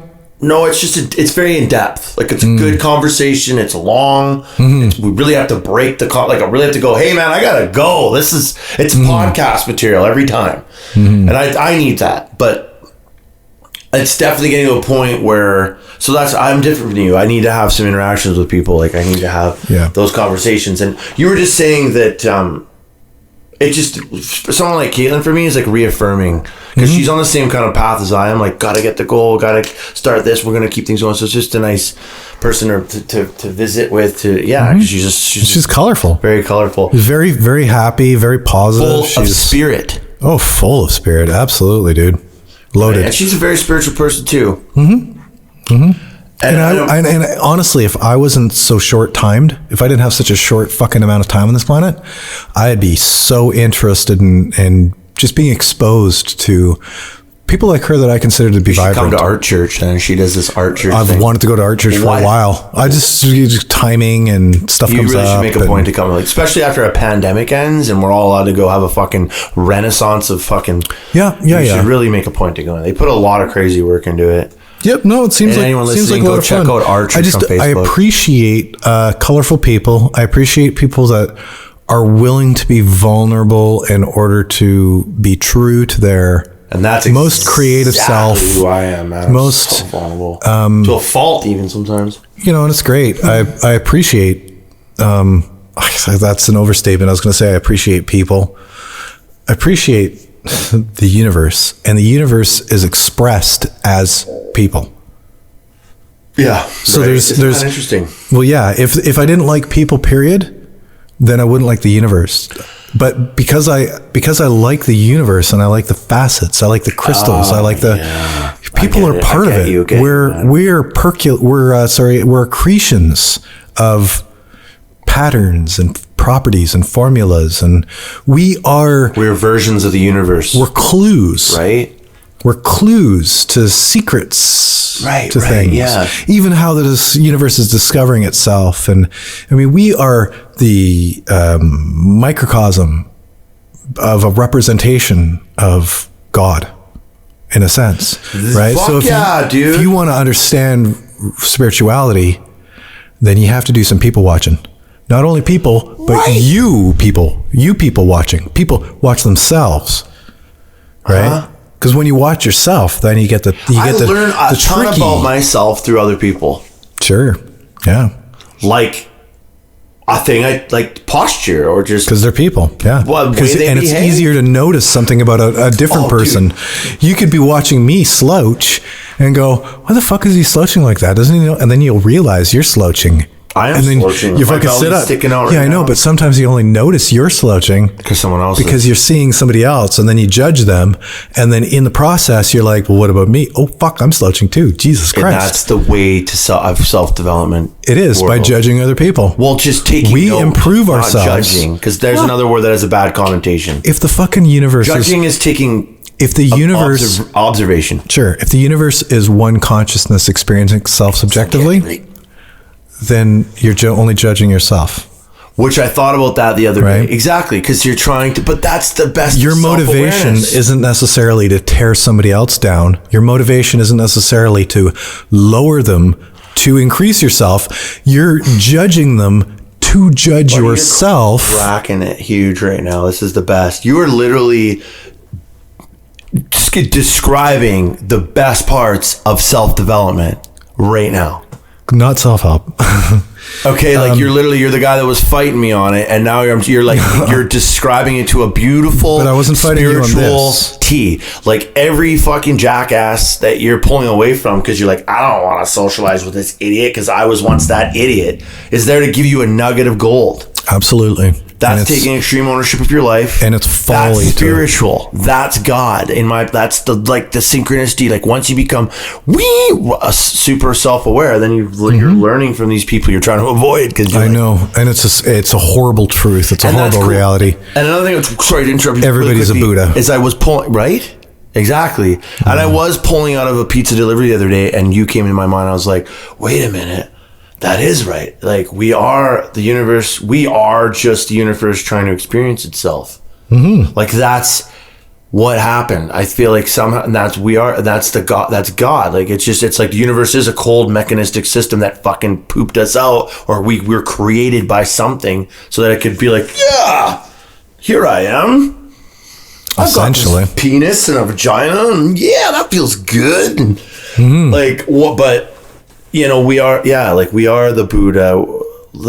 I just crushed it. You had a good one there, and I just pooed all over it. Just crumple it up and throw it away. Sorry. No worries. No, I get what you're getting at, and I think a lot of people too are wanting to digest what I said. I'm a lyricist. Good God. In the same means that you're digesting it, right? You're just digesting it out loud, and if it wasn't so obscure, then it would be a lot easier to understand out of the box. But it happens to be an obscure idea. Exactly. Right. Where, that's part of the onion skins. One of the downsides of being an onion skin is that you only remember things on the level of onion skin you're on. So you can actually occupy a different skin of you because you're the onion. But you can actually occupy a different skin, and you won't remember any of the other skin states. Previous skin states? Other skin states. So it's not a matter of previous it's not a matter of time. It's that at any time, if you're occupying one of those skin states, the other ones you are not occupying. Right. Okay. When you meditate, you go into a more inner skin state, which allows you to drop all of the bullshit from your human person, the person who calls himself Garrett, and you get to be something more pure, something less vulgar, something less influenced and less stupid. You get to be something that just simply is, right? But then when you go back into the outer skin state, you can literally forget whatever memories you had while in that inner skin state, as well as the perception and the motivations so that's another problem, is that people will find an inner skin and have a true talk with themselves. That's like Eckhart Tolle's The Power of Now. You're talking about like being now, right? You know, they'll realize that they need to change. They'll see the steps that they need to take. They'll have a moment of clarity where they're like, okay, this is my problem, and here's the way out of my problem. Well, that's like anxiety. So so anxiety or depression could be almost characterized as the actual skin, the onion skin, starting to decay and get oxygenized. There's no decay, unfortunately. What? No, the onion state stays with you. The skin, though, that skin, that piece of skin's got to go, because it's like, but it doesn't. That's the unfortunate part. Is that you can occupy a different skin state, but then it never peels. No. The onion analogy that I'm familiar with is when we peel away skin. And that would be great, right? But at the end of the day, even if you find the core of the onion, you're still a whole onion. In there. It's the macrocosm and microcosm. You are an onion. You happen to have multiple layers within yourself that you can occupy, but you never peel the outer ones out. You will never not be a vulgar state, right? The outer ones are animalistic. They're unconscious. You gotta go inward, but isn't that so what's the fucking goal here? Like to get into the good, inward. Be a fucking onion. Yeah, but you gotta go inwards, because like you're saying, like, I don't know, the outside world problems, man. The more you go, when you find yourself an onion, you occupy the outermost skins. You're aware of the outermost skins. The person who calls themselves you is only those outer skins. Okay. You have to discover and then occupy the inner skin layers through self-development, right? And it's self-awareness. Well, that is the path of that whole thing. What could be called spirituality. But you are in a constant state of self-discovery, just like everybody else. And you're literally discovering the layers within you. The problem being is that if you occupy a different layer than your body person calls himself Garrett, when you go back to the body that calls himself Garrett, there's actually a disconnect between the state that you're in and the one that you regularly occupy. The one that you regularly occupy, you could even have the sense that there is no inner onion skins. You can't detect them. You live in a world that's just, you're alone in it, and you're, all this sort of shit. That's the real hardcore perception, is because you can only see the outside of the skin. It's only until you actually occupy the inner skins that they become a reality. And then when you think within those skins, you're thinking in a whole different world, right? You're smarter. You're more aware of lots of things. That once you then leave that inner layer, like if you smoke too much weed and you get super fucking self-aware and it gives you anxiety, Jesus. Once you leave the layer, you can no longer remember. So you can actually experience states of meditation where you can reach some fairly advanced states of self-being. But then 3 to 5 years later, you can become a couch potato and not even be any of that sort of shit. That's because why you get consistency. Well, part of the path is learning, and part of learning isn't being ideal, right? So you find an ideal, you can exhibit some symptoms of ideal or some traits of ideal, but then you don't, because your whole person likes to learn by contrast. So brilliant. You fall from ideal, and then you really learn the benefits. You hit the basement or rock bottom. Exactly. And exactly. I did, and I experienced a high level of fucking growth in the last 7 months or 6 months, because was in a severe couch potato depression, like over the winter, 4 or 5 months. I just sat there on the couch watching Netflix, scrolling through Facebook, fucking ruthlessly depressed. Sounds familiar. Right.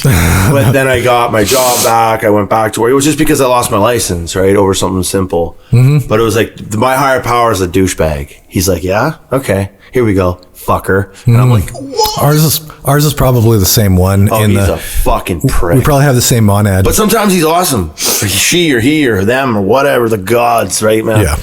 And this time it was just like, oh, like, but I grew, like, now I'm just on this wicked trajectory. So I don't know. The contrast is you're right. You're totally right. I went backwards because before that I was 11.5 months sober, fucking party, pocket second kid, the motorcycle, fucking finances, credit fix, jobs, killing it.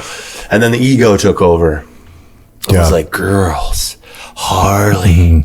No more work, no spiritual work, no reading, no. Because you got it made now, right? Now you've done it. Now you can have the fun. No, but then it just fucking down. Then it was a pretty slow descent. I was able, at this time, instead, like before I just go straight to rock bottom, I had a parachute this time. Like I just pulled chute and it was like, but I still got there. Mm-hmm. But the contrast is that's why I wonder sometimes if it's better to just fucking dive bomb and get it over with. I did. I was getting closer and closer. I'm like, this is bullshit. I cut the line this time. Fucking bam. Yep.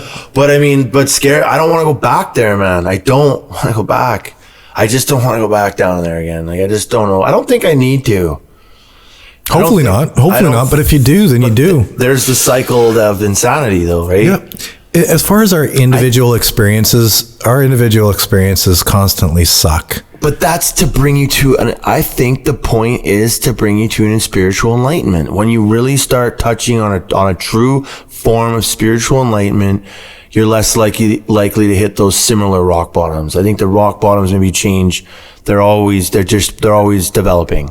Mm-hmm. Our next rock bottom could be a severe bad ayahuasca trip. Yeah. Or something. I don't know. But do you understand what I mean? Like, I feel like those rock bottoms are really... I don't think I'm as optimistic as you are, but just because I don't think that there's a goal or a point I don't think that there's there's not like a... There is a point to become a best version of yourself and fucking be the example. Yeah. If you want to change the fucking world, man, change yourself first. No, I can agree to that. So as far as a general point, but like... A lot of people perceive that life hands you lessons to get you to a certain point. Like life knows it's got a plan for you, and so there's these lessons, and they're in the right order, and all that sort of shit. That's not what I believe. When overall, you either lay down and fucking die, or you take what life's given you and go for it and move ahead and do something with it. That way, though. Yeah, you do something. Going through, you're like, that door's open. Like, that's where I think. Sometimes people are unlucky. Sometimes they're unfortunate. Sometimes they're lucky. If there was some type of a purpose or some type of a plan, then we'd all have some luck and some bad luck, and it'd all be even out. It'd be like, well, he's going through that part of his life where the universe tests you to see, and then it'd be there are tests. Though, well, that'd be great. But the fact is that sometimes it tests you to death. Yeah. There's no real goal. There's no result. There's no optimal end. Optimal end is just living as long as you can and being and enjoying it as much as you can while you do it. Yeah, but you said there was a point in your life where you were so tapped into the juice that when you died, you might have been like floating with the yogis. Fuck yeah. So absolutely. then right then and there tells me that you be the best version of yourself, you influence people in a positive way, and you be as legit as fuck while being vulnerable and truthful. And maybe you can get there. Like maybe I don't know. Like maybe you will get that, then you will get to that point. And then this materialistic, maybe there's just dimensions. Like maybe this is just the materialistic plane. Like I believe this is like our 4th or 5th go around, as I've said before, and this is the most technological one, but still super ignorant. Like as a human race, we're glitching out because we're losing touch with our spiritual. Like this is a really weird dimension.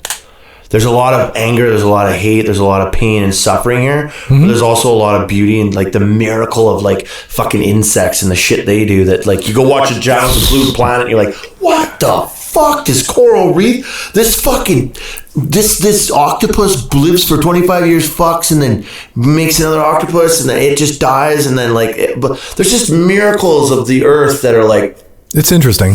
That's for sure. I mean, no, man, the word, that interesting is not the word to use. There are profound, fascinating mechanisms of nature that are so beautiful that how could you possibly imagine the suffering of humanity?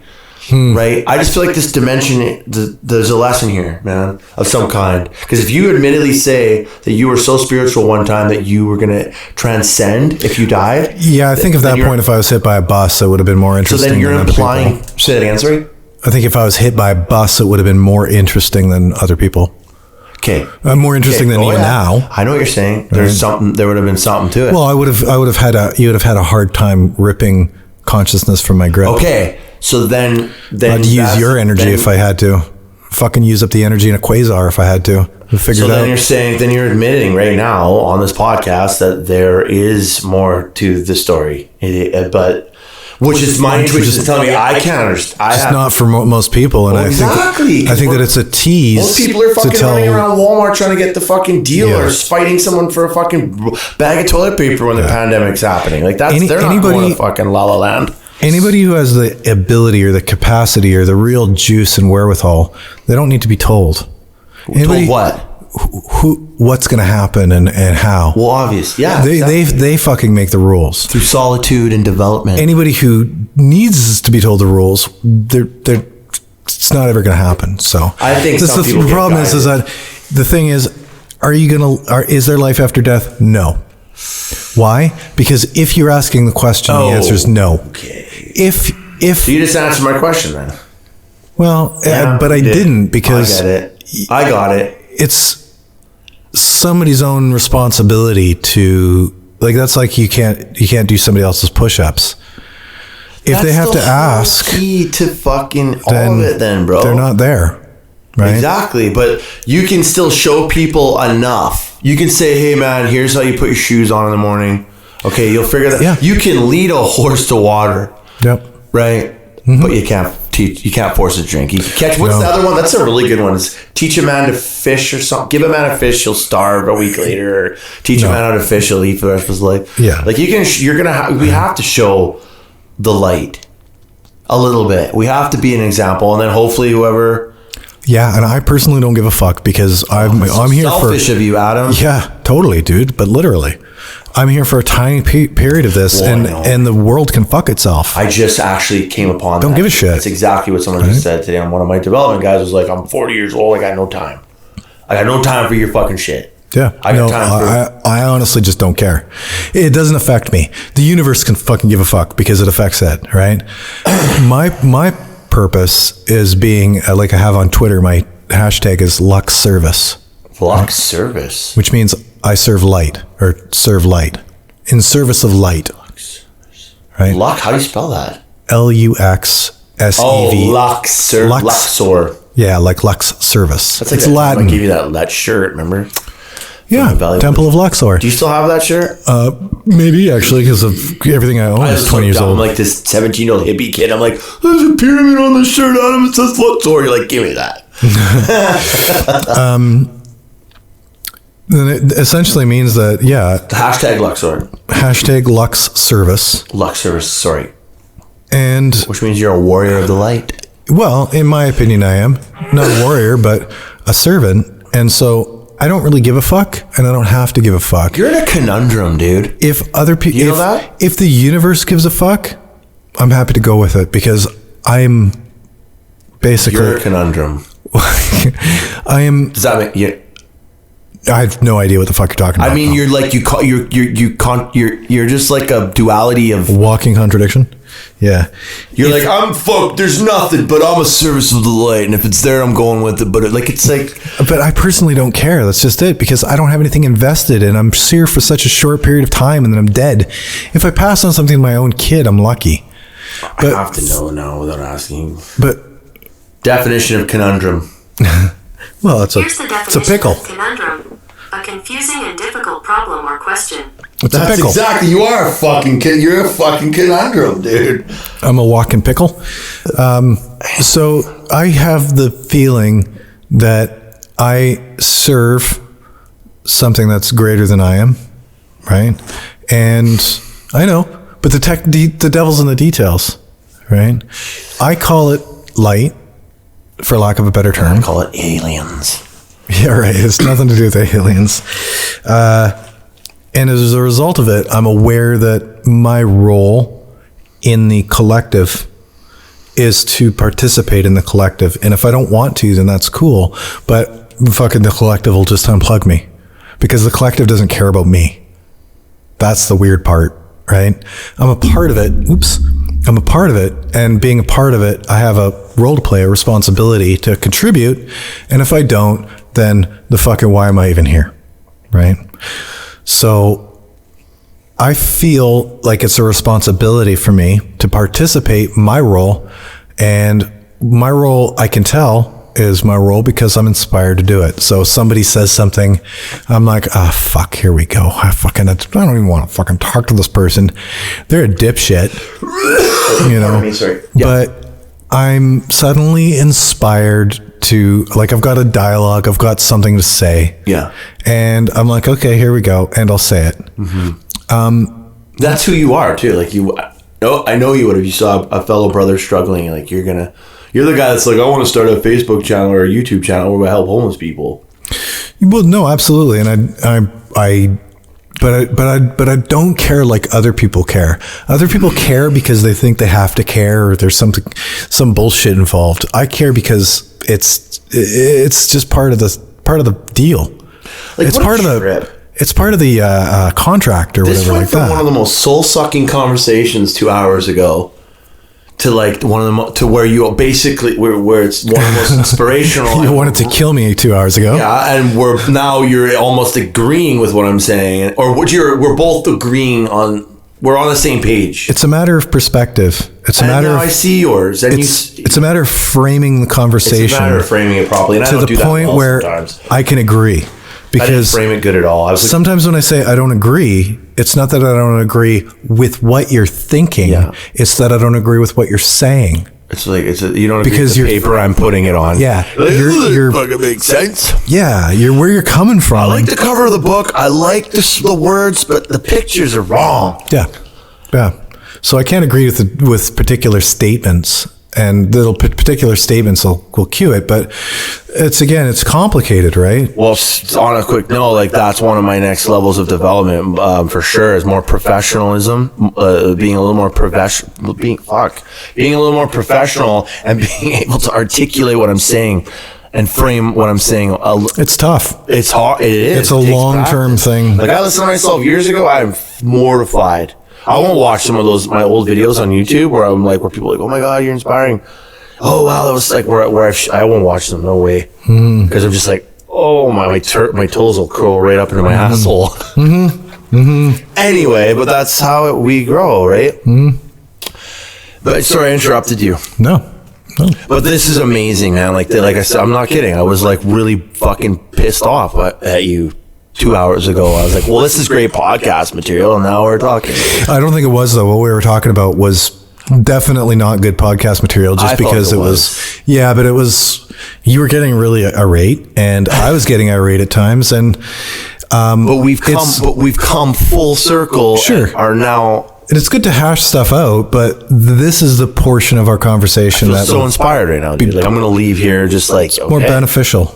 Pardon me? It's more beneficial. Like we can talk about what's bad about the world and hammer that out. But ultimately people only have time for solutions. So yes, exactly. And that's what you're saying. That's like how, and you're saying you're fucking living your life. Sorry, you had said a few minutes ago that you're like, oh fuck, what did you say? Basically you need to live as a light wearer, as a hashtag Lux service. You need to live in the service of the light and be the example, essentially, like of what. Well, no, it's just what were you saying again? Say it again.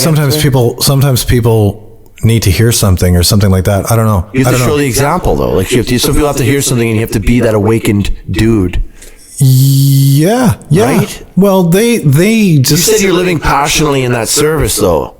Yeah, but and it has nothing to do with me. It has everything to do with them, right? And if there's a fabric of consciousness or something like that that's non-local that we share, yes, then I'm simply a servant of it. Do it. Exactly. So that's exactly what... At least that's what I aspire to be, and that's exactly what I'm trying to aspire. Like through...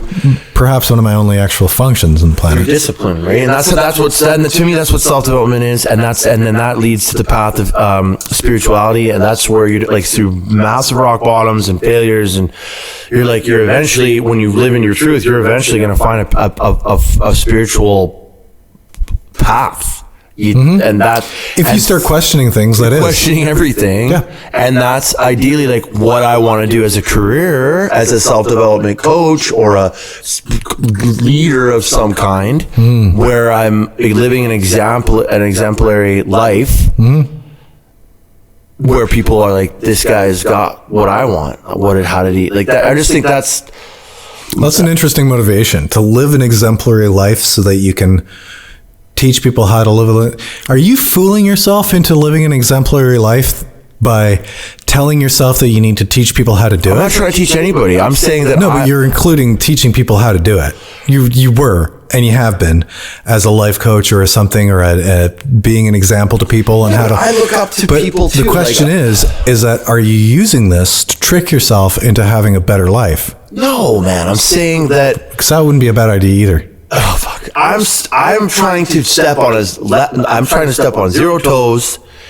Like, even if someone came up to me like, man, I'll pay you, like, to help me figure this out, I would try to like make it a very affordable fee. Sure, yeah. That is like so that they're not like, well, there's some people there that are they are fucking snake. You want to, they want to pay you to what? Well, there's people that charge a fucking extra. Garrett, I've been staying up late. Fuck off, man. And you're you just go to bed at 10, and they're like, fuck, here's money. No, here's some money. What if someone's like, how the fuck do I get over my girlfriend, man? Like, I'm losing my mind. I've blown it up. I've called her so many times. There's people that don't know how to fucking deal some of those. Or they just need somebody else because we're they do pack animals. They do need somebody else. You know who they need? They need themselves. They do, but sometimes people are pack animals, and we want to hear somebody else say what we already know. Some people don't know it. Sometimes you're just saying something that they're like, oh, right, okay. Or they need to be reminded. That's only an onion skin thing, though, right? They need to be reminded of something they already know. Yeah. They have the gnosis of. Because life has kicked them into the outer onion skin. Well, exactly. Yes. And they're damaged, and when you're damaged, you're done. You occupy the outest skin of the onion until you're lost. So who brings you back to your onion? Well, usually it's up to you in the end. But yeah, exactly. It's up to you in the end. But we're pack animals, so people get depressed. They need bro time. They need ladies' night. They need what? When people get depressed, they need some bro time, and they need ladies' night, and they need... I disagree with that to some degree. Yeah, no. You need to... That's an outward motivation to fill an inward problem. Oh, I would disagree that it's helpful. I agree with you there, but it's not to say that people don't need it, right? Well, people need social time. It's just a matter of how beneficial... Just the same as when somebody is in a dark place, they need a therapist. They just need to talk to somebody. Yeah, but what about a guy that's they need to vocalize it and fucking like a lot of people and fun and says, listen, sobriety or fucking your life like this, it doesn't have to be dull, buds. What do you mean it doesn't have to be dull? I'm saying, like, I would like to wrap my version of self-development with entertainment. With a little bit more entertainment, a little more tattoos, a little more motorcycles, but like, hey, we need to fucking meditate, we need to pray, and we need to read, and we need to educate, we need to fucking have some consistency and some discipline, dude. But it can have its benefits. Most people need more discipline in their life, and they just need to be reminded of that. I suppose if they can't swallow Jordan Peterson, then... Jordan Peterson, so there's a life coach. He's not, you don't pay for his shit, but he's a fucking, he's what I consider, well, there you go. He's got books, you know. Well, I have his book, The 12 Rules of Success. Yeah, and there's another one now, 12 More Rules.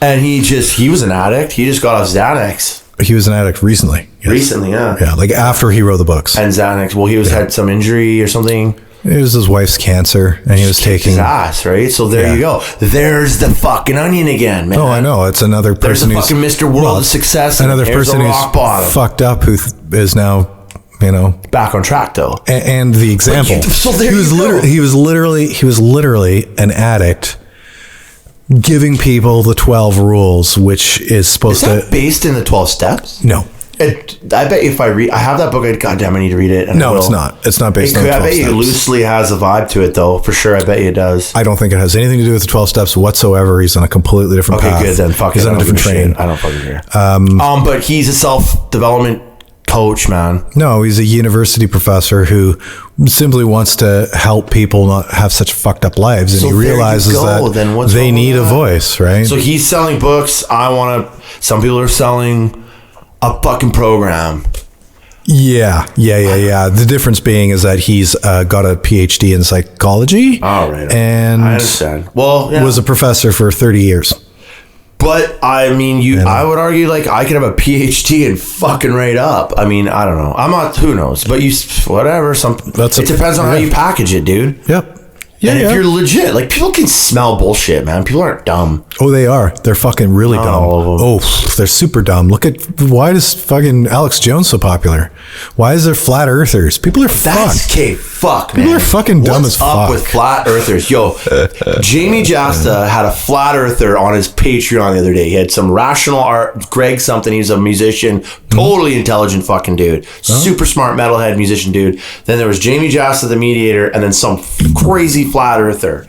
Yeah. And they just went, and this flat earther is like, no man, but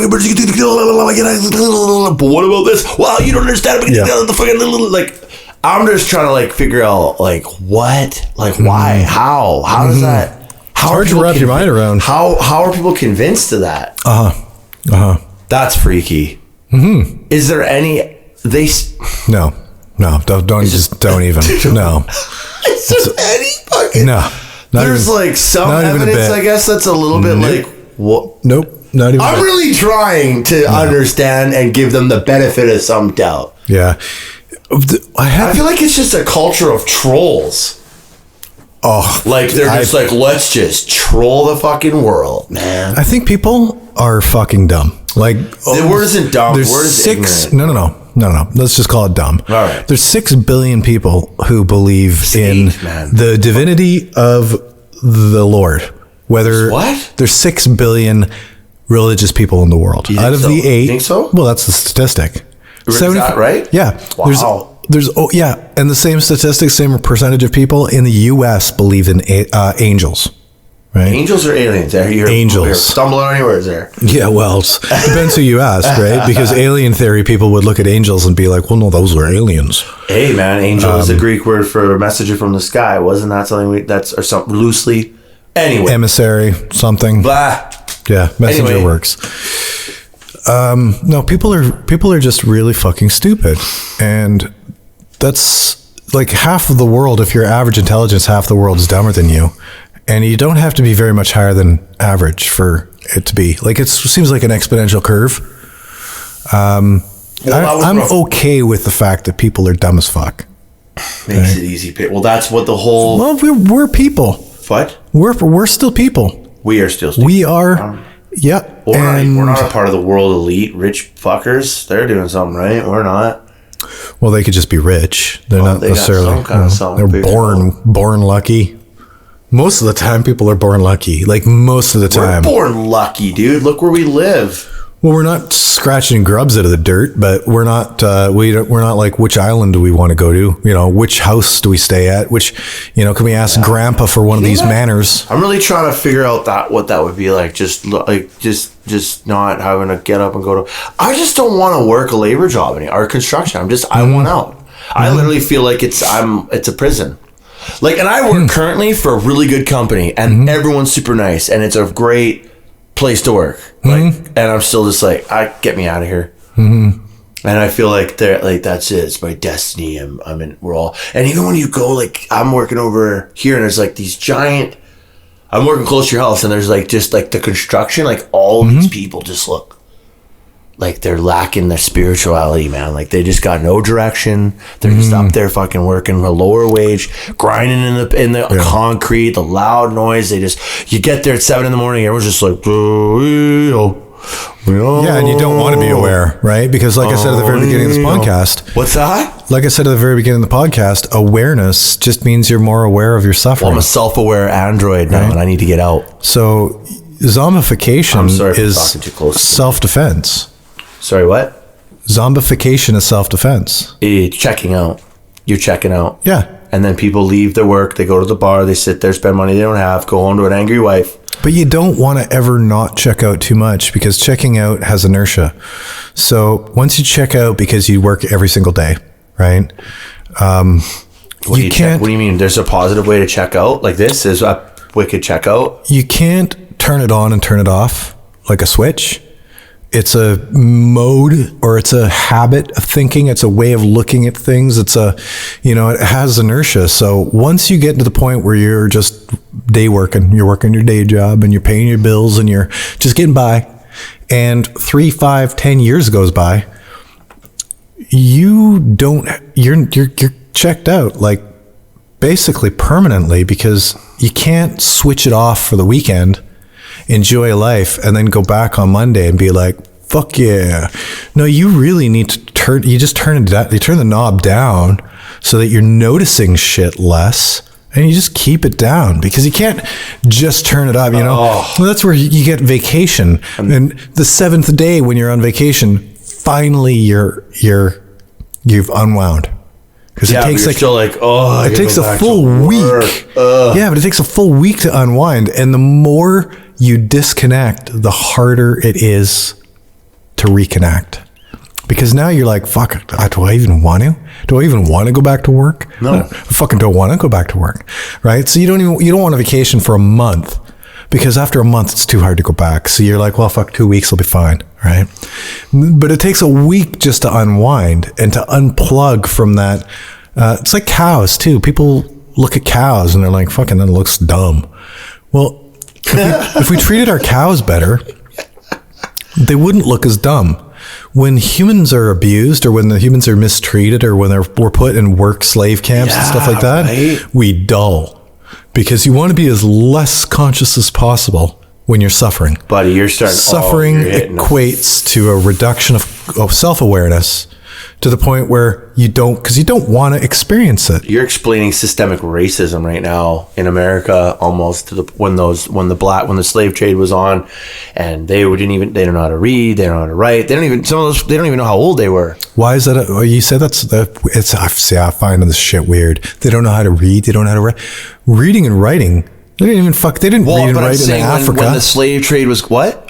They didn't read and write in Africa, so they weren't robbed of something. That's probably why they're, whoa, easy, sir. But what do you mean, easy, sir? Well, hold on, I don't know anything. I can't. They couldn't read, they couldn't write.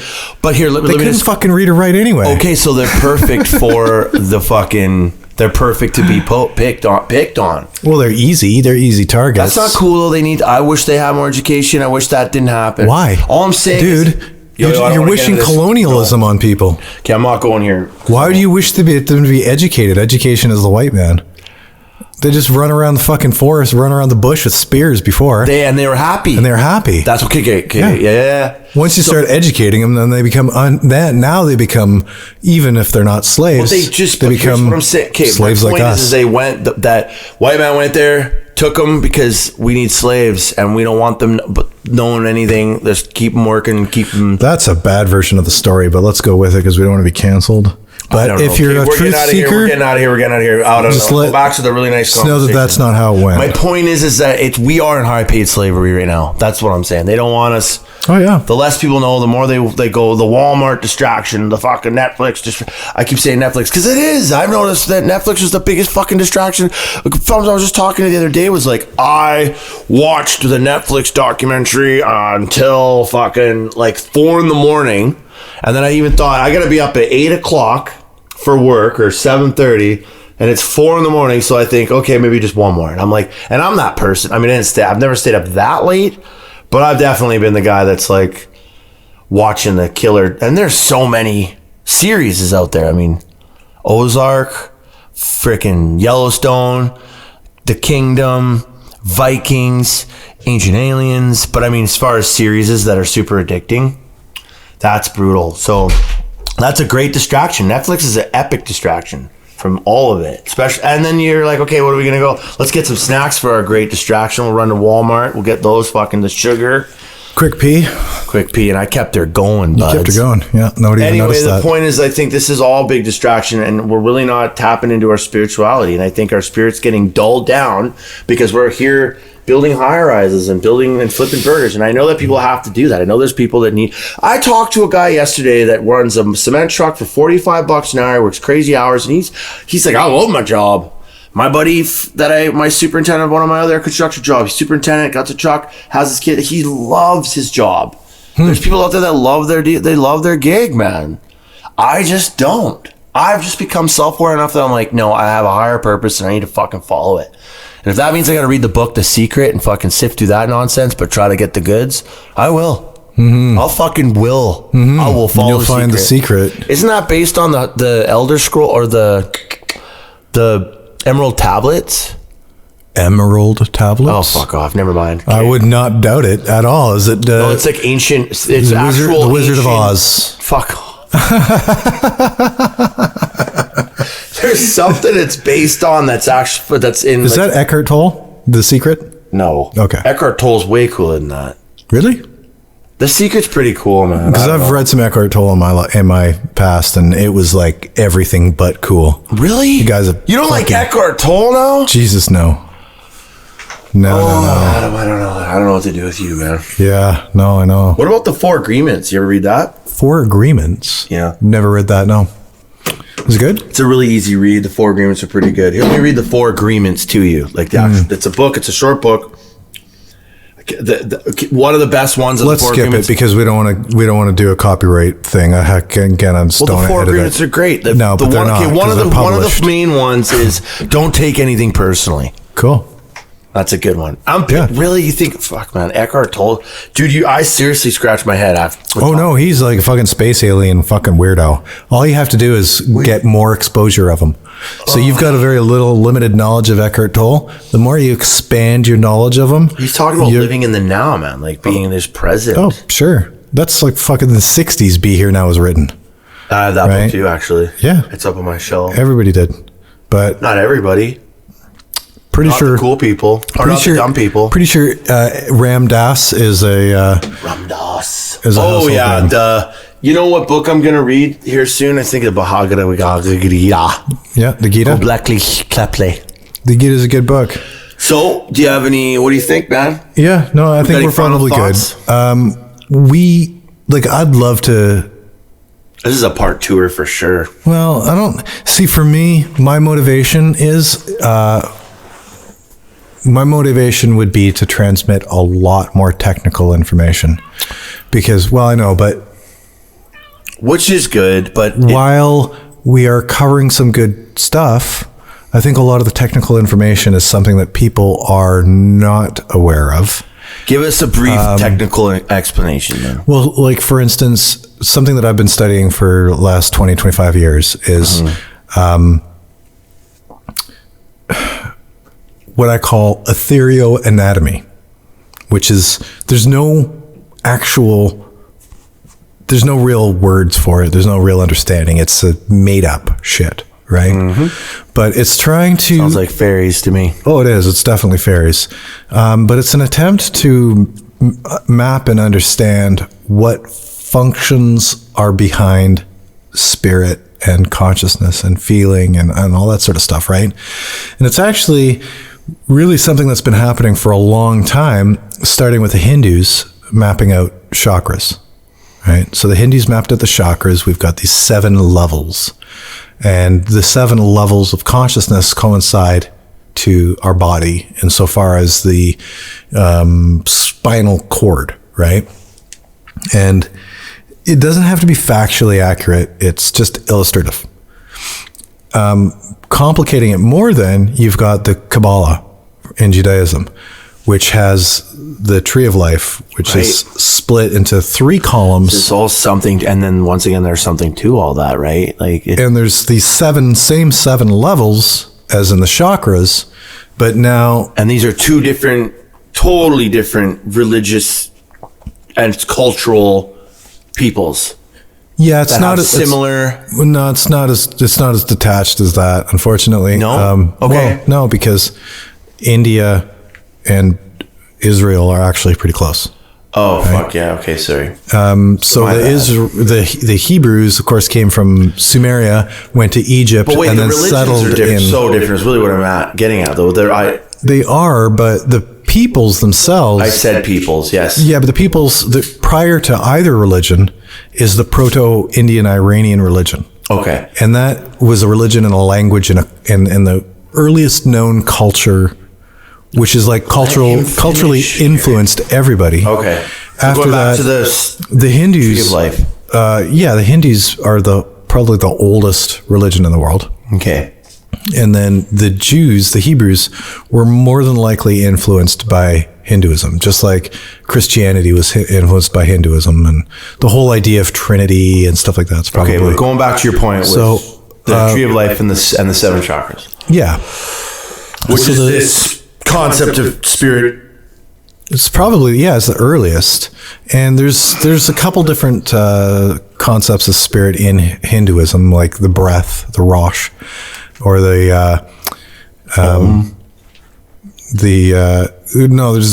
a couple like fairly prana. No, that's just meditating, right? There's a couple ideas that together signify the idea of the energy behind spirit, right? Mm-hmm. And then that gets translated into Judaism as the Kabbalah, where they take the 7 chakras and split them into 3 columns, which again 9 is represented in there's 10 Sephiroth. Sephiroth are called the chakra. So there's something to this. Is it okay? There's very much something to this. What is it? Right? Well, it's the anatomy of our feelings and thoughts, right? So rather than our physical anatomy, it is the best attempt that humans have to map out what causes feelings, emotions, thoughts, anxiety, all that sort of, all that shit. Yeah. You get butterflies in your stomach when you're nervous. You get, there's things, obviously the heart, like your heart. It's pretty. Yeah. I feel like your nervousness is almost in your heart more. Or no, it's usually in your sacral but like plexus, anxiety is almost more up top. We all feel the stomach chakra mostly, though, right? Well, I don't know. I don't know what people feel. Right? But anyway, either way, getting to your point. The anatomy of how we feel has been something that's been mapped out for quite a long time. Long time, right? It's been passed on from people to people to people, and the information is very limited, right? So all of the complexities that we have as far as what we call spirituality is actually sourceable to a handful of ideas that are in the origin.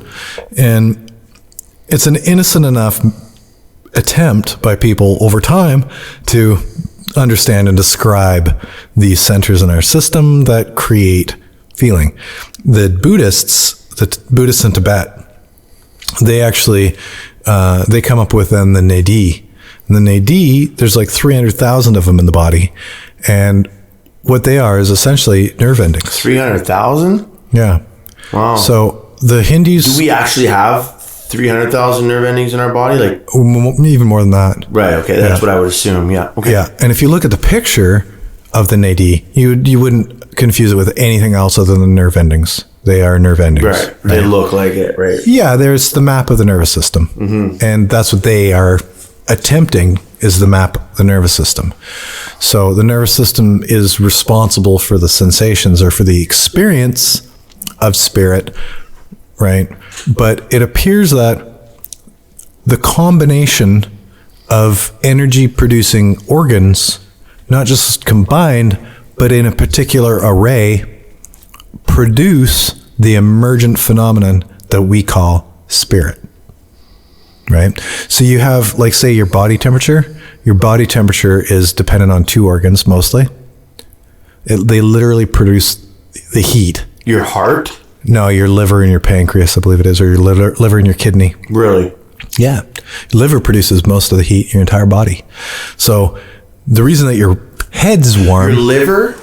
Yeah. That would make sense because the sweating and like that's where everything's kind of your liver is essentially a filter. It's a filter, yeah. But why it's so warm is weird, right? It is strange, yeah. And it's totally so warm that without blood circulation, it would just die, right? Your blood circulating it is circulating the heat. So your blood actually captures the heat from these organs, heat transfer system that captures the heat and puts it throughout the body. So the only reason your head is warm is because the blood is warm from your liver. That's cool. Right? Wow. Yeah, it's really strange, but you're just trying to get so that your theory is more or less science-based again, though, as far as spirit goes. Well, yeah, I'm not just going to fucking start making shit up willy-nilly, right? Fact is that these things come from things. Yeah, but and I didn't even really make up the origin of this. This is Hindus and Buddhists I know that, and fucking Jews. But that's what I'm saying. So where does that originate, right? Why the seven? Why the chakras? Who knows? Maybe senses, because you can feel things in your heart area. You can feel things sometimes during extreme emotional reactions. You can feel heat waving up from your chest into your chin, or at least I do. I can feel my throat. I can feel my chest. I can feel my stomach. My head, when I'm getting even today I had a cool moment. Like when I'm having a really good conversation and it's getting energy, I feel like a Mandela. Like I feel like almost a minor like mushroom experience in my head. Yeah, well, you've got brain activity, right? But it's something psychedelic almost, dude. Very minimal, very, very minimal. But like when we're talking and it's getting really cool, or just like that feels like your crown chakra. Yeah, or people would say your crown chakra or your third eye or whatever. It's not like I'm like, whoo, but like I'm gonna leave here. Like literally, I feel right now, even no shit, just a bit elevated. And when I leave here and go back into the matrix here, I'm gonna go I'm gonna go sink back into driving a car mode, right? And that's gonna be like so. I feel like we're sharing energy in a sense, for sure. Oh yeah. And I even had that once when I was doing a sage practice with someone. I was like, "Holy fuck, do you guys feel that? I feel like I'm on mushrooms." A smudge. It was a smudge, and I felt and they were like, "That's God, man. He's in this room with us." And I'm like, "Oh wow, I feel like I'm on mushrooms." You're like, "Good thing we're not jerking off or something, because that'd be really embarrassing." But anyway, so that's your crown chakra, the throat. So yeah, and it's not. What's the Kabbalah again? The tree of life. Yeah, it's the tree of life and the study of the Sephiroth and the Sephiroth. What is the tree of life? How many? It's got 10 Sephiroth. 10 Sephiroth. What are the 10? Well, they're Hebrew words. Most people wouldn't. What do they represent, those? They represent ideas. Because there's one right in your fucking crotch too, right? One of those little balls. Yeah. Well, they have 10, and there's 7 chakras. There's 3 columns, and the 7 chakras, the 7 rows, get divided into 10 because of the 3. So I'm just wondering what there's the crown stays. Yeah, okay. Throat's there, obviously. The throat gets divided into 2. Oh, really? See there, okay. Right. The sacral gets divided. The sacral, like your crotch? Okay, so we've got Malkuth on the bottom, and then we've got the moon, and then Venus and Mars is separated, so the 3rd chakra is separated. Venus and Mars, men are from Venus, women are from Mars kind of thing? Men are from Mars, women are from Venus. That's such a fucking bastard. That's such a silly thing to say. Columns are considered male and female. That's what I'm saying. Exactly. And yeah, this is older than those slow sayings. Well, I know that, but that's my layman ass mind trying to comprehend. And then at the very top, you've got another split, Chakma and Bina, which are the two, like the shoulders. That would be the throat chakra. Interesting. Because Keter is the very top. Your crown. The crown. Right. Tiphareth is the heart, and it's not divided into the 2 columns. It's in the center column. So the center column is very spinal, right? The center column is very central, and it's not subject to duality, like the heart and the crown, a duality and the down root. there. Yeah, right. Which is interesting because, like, when you're doing, like, who was I talking to? It must have been. Well, sorry. No, go ahead. It was you or something. But like, we're talking about the stomach chakra and the key. The key. That was me. Yeah, right. The key, like how your like stomach is, and like when you're training and lifting weights, like you have to stay very rigid, and your stomach has to be super tight, like that. That's your key, your chi.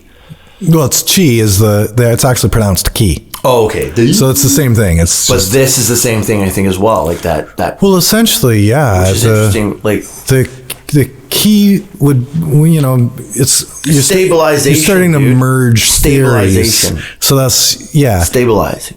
Yeah, and you can't necessarily cleanly merge theories. It's like, well, how does the Kundalini come into this? But that's the duality. There's some things where they're physical and spiritual, right? Well, I don't know what you're talking about. No. I had lost. Sorry. At any rate, there is attempts to explain spirit, and even though the attempts to explain spirit aren't like technically scientifically accurate, they are really good enough. They're explanatory, appropriately explanatory. As far as make-believe shit goes, it's about the best make-believe shit that you can get to do the job, to understand what's actually happening, because unfortunately, with something that we can't see, can't hear, can't smell, and as a person, we are kind of trapped within the story, right? Like, it's hard to see. It's like being able to realize the movie, but you're in it, right? It's an incredibly weird thing to be a person who's trying to explore what it is to be a person, right? You get into a bit of an Ouroboros where you're biting your own tail, and ultimately, as far as you go, it doesn't ever get any cleaner. It doesn't ever get any simpler. You just become more aware of things. You don't end suffering. You just become hyper aware of your suffering. That's a fucking Hatebreed lyric right there, dude. Is it? It's don't chase the suffering, become it. Yeah. Well, and unfortunately, with awareness becomes awareness of suffering. But that's powerful. There's even some interesting things. Like, there's some check valves. You know what a back check valve is, or a check valve? You remember that from propane? Mm-hmm.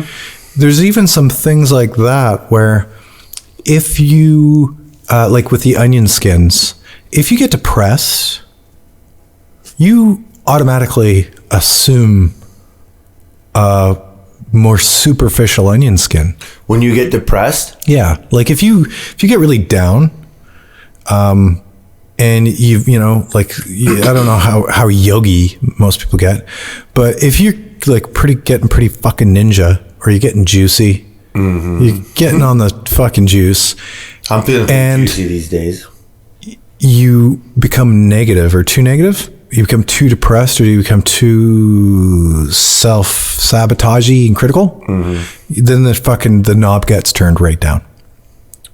Right? Because it's a defense mechanism. It's when you become effective, you either have to be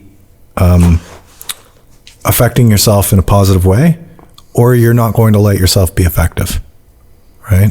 So there's like multiple personal developments that have to coincide together, because the last thing that you want, once you become capable of making change for yourself rapidly, the last thing that you want is to be making bad change, right?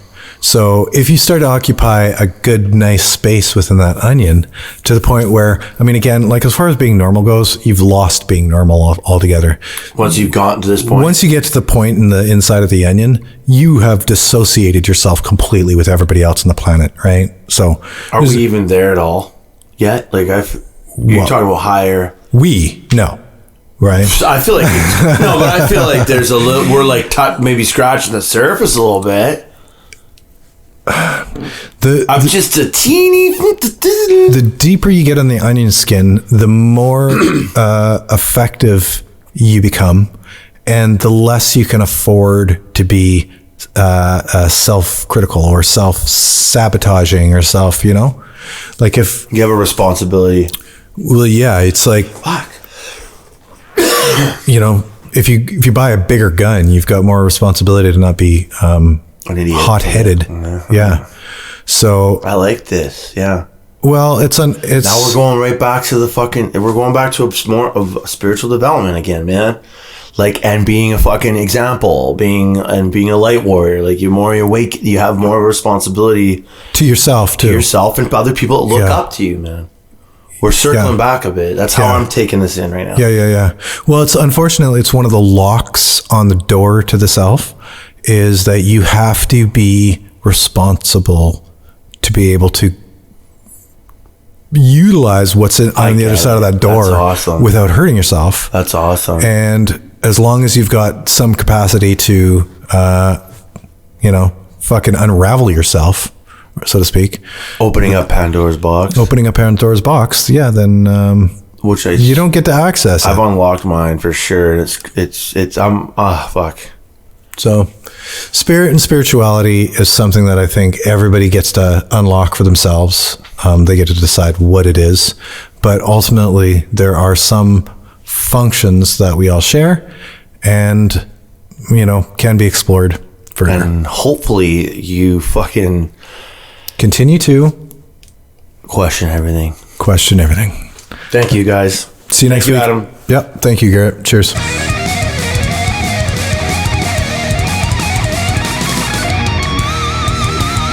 Join us next time for Luck versus Effort.